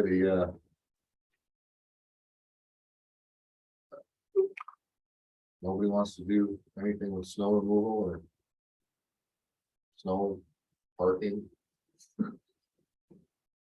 What do you want to Is talk there a about? question? Is there a question in there? What do you want to talk about? It all depends, you know, What do you mean? how are things going? Oh, fantastic. I imagine they are, sir. Yeah, It's, but if no one feels that everything's adequate, you're talking with my budget, my snow removal budget, is no, that no, what no, no, no, no, no, no. you're talking about the way people are parking? There you go. I've actually spoken with our law enforcement a little bit, just last week. And we're gonna see, you know, this snow that we had, I gotta give everybody in town a pass, really. We never had 2 inches in one shot. You know, the way our ordinance works is that if we have 2 inches, then we're rolling out and everybody had better be off the street. Well, we got a 1/2 inch here. It stopped snowing for a few hours. We got another 1/2 inch, we got a 1/4 inch. It was almost 2 weeks of off and on snow. Yeah. So, you know, we did what we could to maintain and keep driving lanes open, and when we had a little extra time and there weren't vehicles in places, I'm sure you've seen us out. Just about every day, trying to scrape back here and there and push around, and it just unfortunately is what it is. You know, certain times we just have to work around it. I don't necessarily like it, but it's what it is. I just figured I'd bring it up something Sure. every year just for fun. Yeah, well, you know. Is there ticketing going on, you know? You know, Do we have a history of ticketing, or is that? this is my, what is it, 4th or 5th winter now, something like that, 4th. We've struggled with this, we really have, and we've struggled with it. Not so much in not knowing what to do, I think we've struggled trying to give as many chances to our residents, our town visitors as we possibly can. We don't want a ticket, we don't want to tow, we don't want to do any of that. Really, all they want is just simple cooperation. Get off the street, please. Let us do what we need to do. A couple years ago, we did do some ticketing and eventually towed 1 or 2 vehicles, I believe. And word of that spread really quickly. And the streets cleaned up quite nice. It's slowly kind of worked back the other way, but with the new law enforcement officer in town, we're gonna try to work together and see what we can do. Just, you know, try to be as fair as we can and use the process that we had put in place a couple years ago. It's kind of hard when And our snow doesn't come when you want it to. Or when your staff is scheduled. Well, and you know, a lot of the times when we are in here, excuse me, plowing, it's, you know, it's 4 a.m. You know, your officer that would generally be writing the tickets is not scheduled maybe that day to be here at that time or something. I don't necessarily always have time to hop out and write the tickets myself, and a lot of it just comes down to, you know, ease for us and how fast we need to get our work done before people start moving and shaking around town. And sometimes the tickets just don't get rolled, and it just is what it is. So it's our own fault too. Cause I was gonna say, if you look at the fees and the fines, you know, yeah, we're not really trying to break somebody down over this. We're not trying to teach them a lesson. I just wanted it on record that we just like to. That's it. We just want them to move, and you know, I mean, there's people too that we've said in the past, if you absolutely cannot, for some reason, you know, you don't have a garage or a driveway, or the snow got crazy or something, you know, we're willing to help out a little bit. You know, we're not gonna plow your driveway every time for you, but we'll come and push out a spot that you can park your car up in your yard or something, so we can get these vehicles off the streets. So that is Again, it's an option, but it's not one to rely on at every snowstorm. Thanks, Mike. Yep. Anybody got anything else? I got something before you're all done. The casino gave me death glare, because she knows when I talk, I need another vehicle. That's what I thought. We've talked about this before, we've thrown it around. I don't need a $30,000 vehicle. I don't need a $20,000, I don't even need a $10,000 vehicle. I'm looking for something probably between the $3,000 to $5,000 range. We're looking at a small SUV. I do basically all of the locating through Gopher State One Call. You know, we have to locate all of our services, our water, our sewer, power that we own in places. I do the water meter stuff, all that. This is all stuff that needs to stay warm. It needs to stay pliable. I need to be able to spray paint. I need my fittings to work, all that stuff. I'm looking at, like I said, a small SUV of some kind that we can basically, I can drive around, you know, you guys see me, I'm in and out of here all the time. I'm all over town and everything. When that's happening, I'm taking away a work truck from my employees. The old culture around here used to be 2 guys to the pickup, you know, 2 guys per pickup and 2 guys on every task. Well, that's a complete and total huge waste of time. I don't need 2 guys to go check the fish gut barrel. I don't need 2 guys to do all these things. I need guys running separately and working on multiple projects at the same time. So I'm really wondering what your guys' thoughts on this are. We've talked before a little bit about it. I know it's been a while, but I'd like some feedback on this. And what you guys think.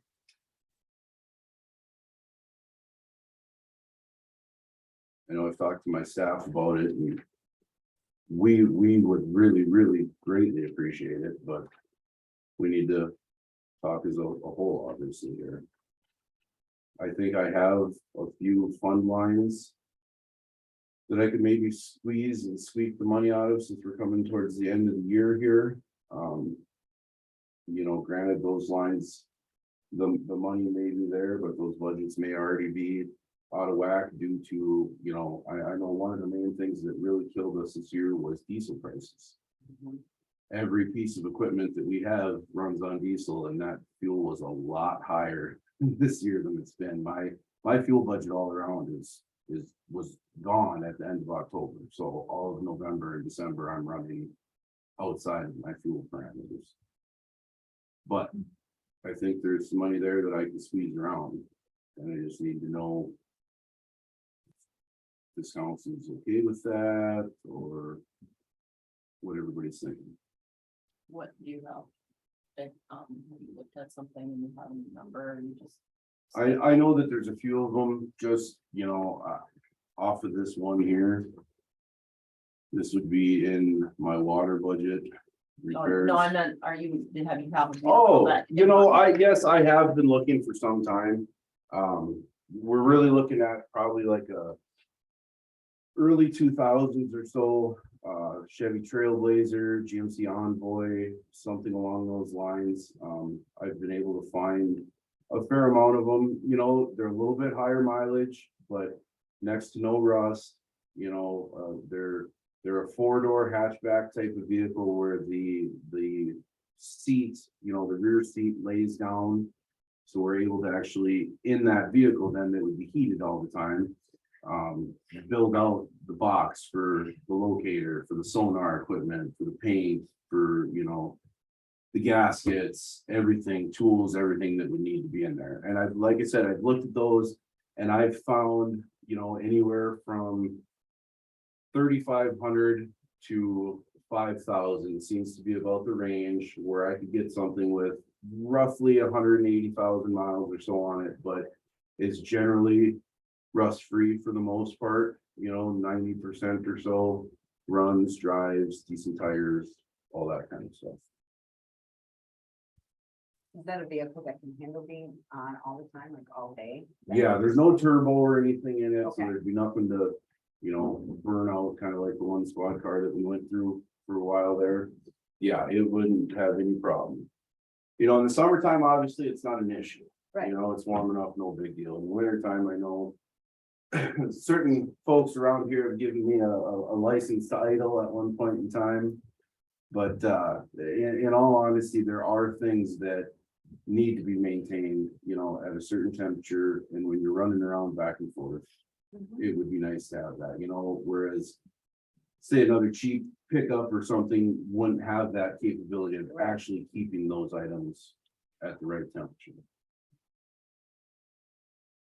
And again, we're not looking for anything, fancy, extravagant, anything like that. We're just looking for something to have everything in that frees up a vehicle, that allows the staff to all be productive at the same time, no one's Are you gonna have room in doubling up. in the new building for it? Yes.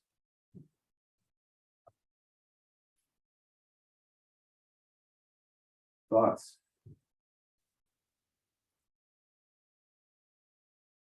Spit them out, whatever they are. And you have the money in the budget. Oh, I can make it from spots. Christina and I disagree with how the budget truly works. I still feel like there's things that need to go into the building that are gonna have to come out of our budgets for. I agree with Mike. I understand why he was asking, but I'm concerned about interior need when we get into that building. Well, and you know what? I don't disagree there with you, but the way these budgets work year after year is that, if there's money left on a fund line, that money disappears for me. It's interesting because that's not how Don agrees. It doesn't, for me, it does not roll over to next year's budget. You understand what I'm saying? If I were to leave, let's just say I were to leave, $2,500 on a fund line that we didn't use this year. Next year, that $2,500 doesn't show up Doesn't roll over. with that year's budget. You follow what I'm saying? So I completely understand what Christina's saying about there are things that we're going to need interior wise. However, we're going to be into next year's budget before we start doing any interior stuff in that building. And you want to take this out of this? This would come out of this year's.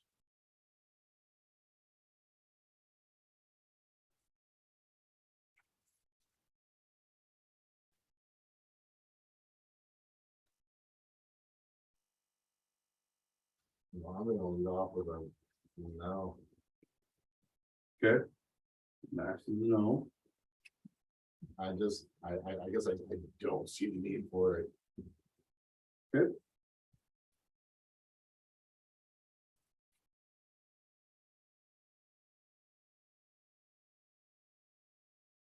That's what I'm asking. I mean, I understand that things need to be kept warm or they need to be, but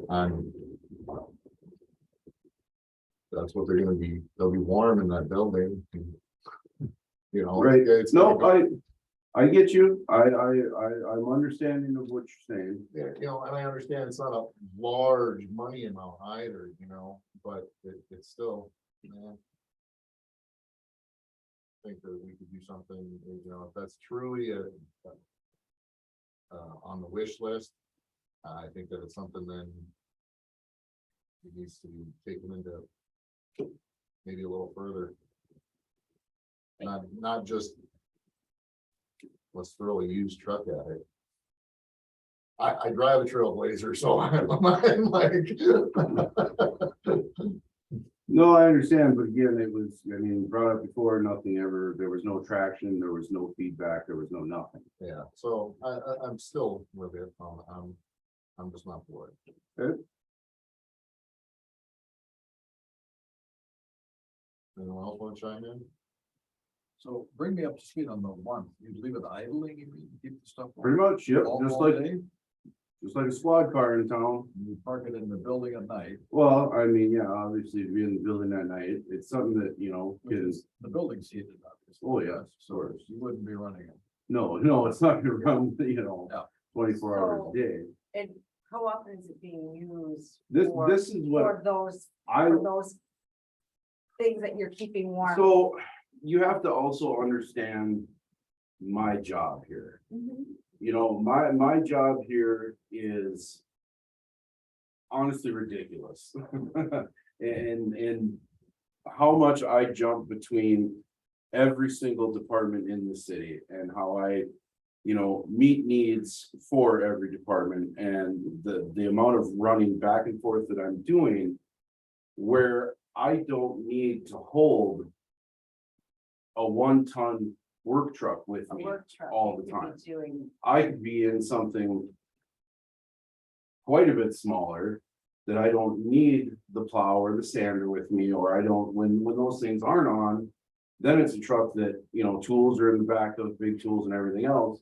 But when it's with me, then my 2 employees are, you know, relegated to 1 vehicle. Now, you know, 1 employee has it, or, you know, they both have to do things together. This is just a streamlined thought idea of mine. If I have to, I'll go buy the damn thing myself and drive my own.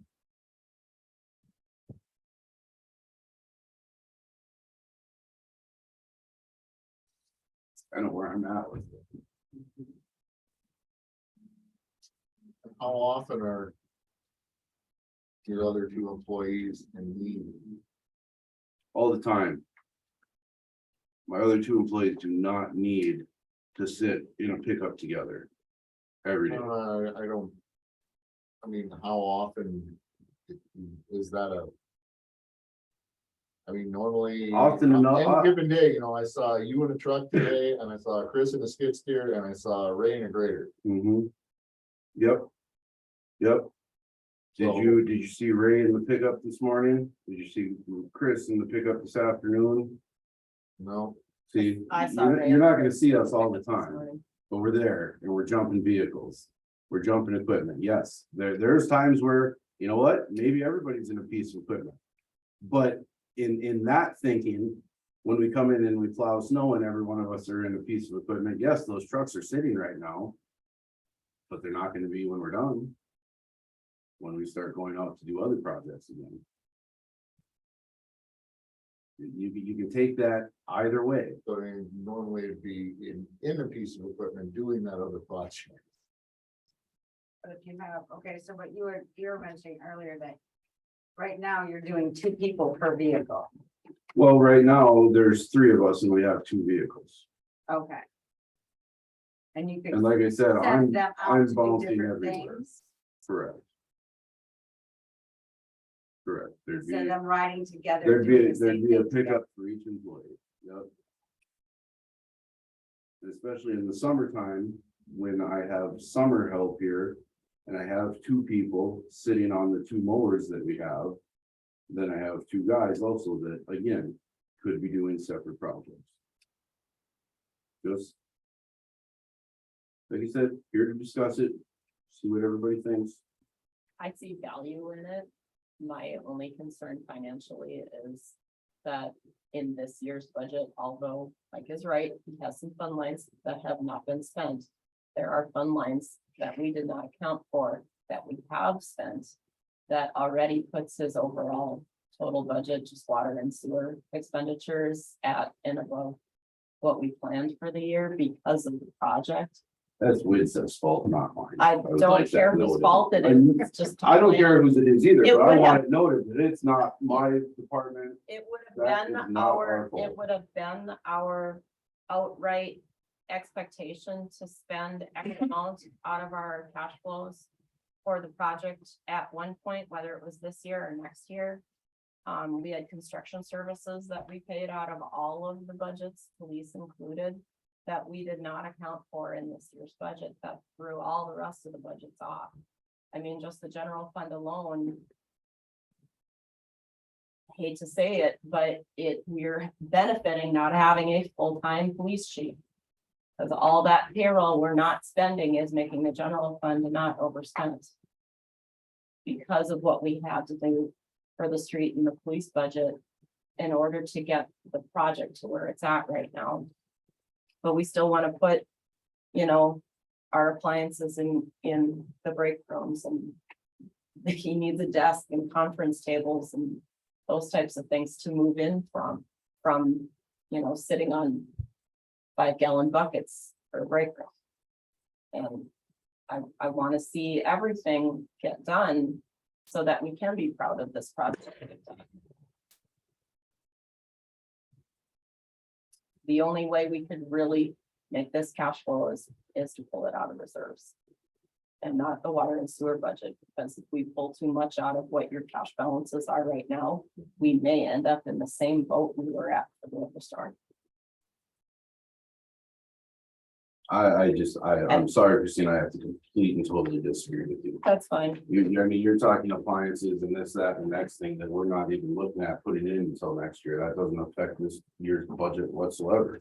Furthermore, with the money that's still on these fund lines, in all actuality, you know, if there is money here, I'm well within my rights, I mean, within my position to use every dollar of this on those things, right? You and I just disagree about that. So, That's fine. I mean, at the end of the day,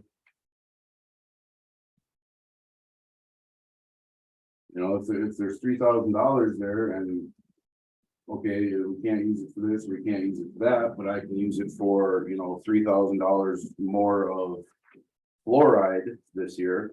Well, maybe I'll go buy a new tank and I'll put 3,000 gallons of fluoride out there. Follow kind of what I'm saying?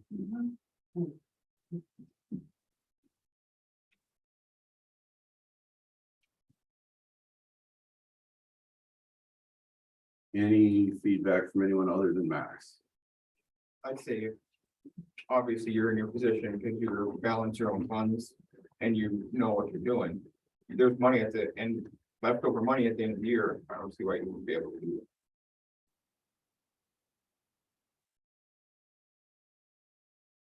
That essentially is where I sit with it.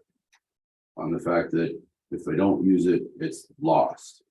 It goes somewhere else, is that what you're saying? Does it get funneled It, somewhere else? It just sits in the cash reserve. it sits Okay, It just sits in the budget. in the general fund that has this great big umbrella black hole over everything, as far as I'm concerned. If you take it out of water and sewer, it takes out of whatever that cash budget is in that checking account. That's where your money is. That's where it sits. So if it was already budgeted to be spent out of water and sewer this year, you're really truly not taking any more than you would have. And that vehicle will be used for water and sewer. It'd be used for water, sewer, streets, parks, it'd be used for everything. Yep.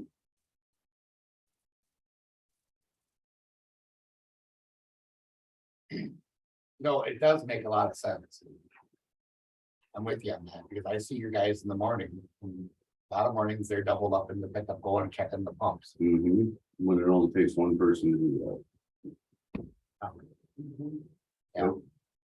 So you're paying that. We're wages on two people to do the same. we're slowly changing, you know, same thing that Christina alluded to earlier with culture of departments.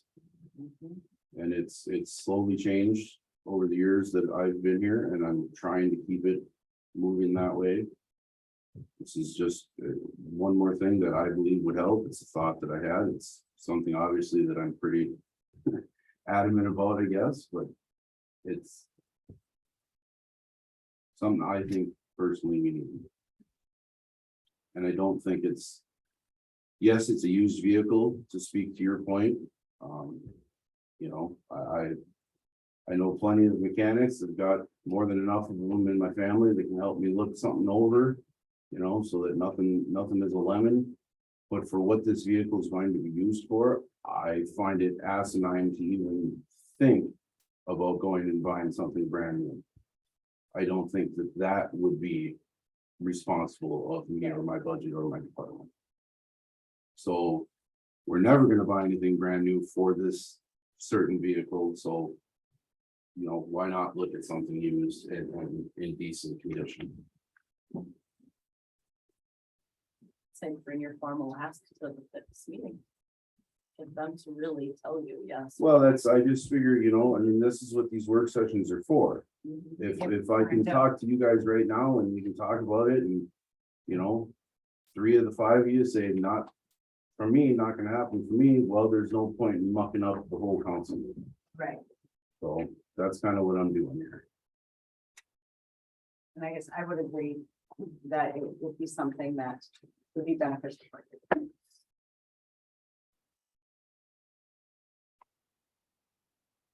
What, budget do we have for auto insurance next year? On which budget are we referring to? Well, whatever budget that would be put on, because I believe it has to be insured. Almost definitely. Yeah, it would have to be insured, but given the amount of vehicles that we currently insure and the fact that we're League of Minnesota Cities, that money would be pretty minute, I would think, wouldn't it? I don't have your general fund street budgets. Plus for the your- value of the vehicle itself would help keep the insurance down. Right, to quote on what we have quoted for the existing budget, so I can't.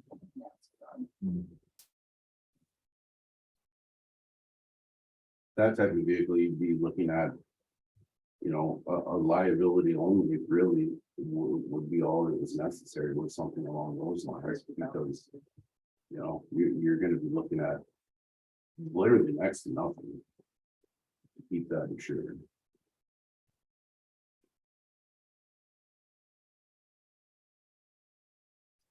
Can you get away with that? Insurance, that little insurance on a city vehicle? I don't know for Oh, sure yeah, if okay. you can, you know, I'm thinking that we should be allowed to run liability only, but even at a full coverage, I mean, with the amount of vehicles that we are insuring, and again, with the League of Minnesota Cities and everything, I cannot imagine. And again, the vehicle's value is what plays the biggest part in your insurance premium. And with the value not being that high, I wouldn't assume the insurance premium would be that high.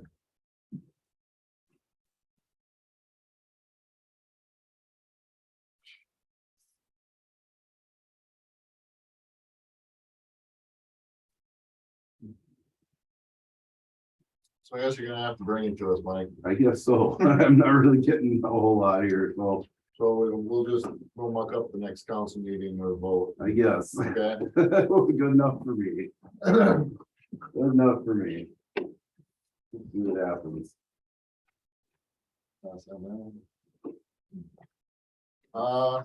With that. Have a motion to adjourn, do I have a second? Second, All in favor? I. Aye. We're adjourned. Thank you.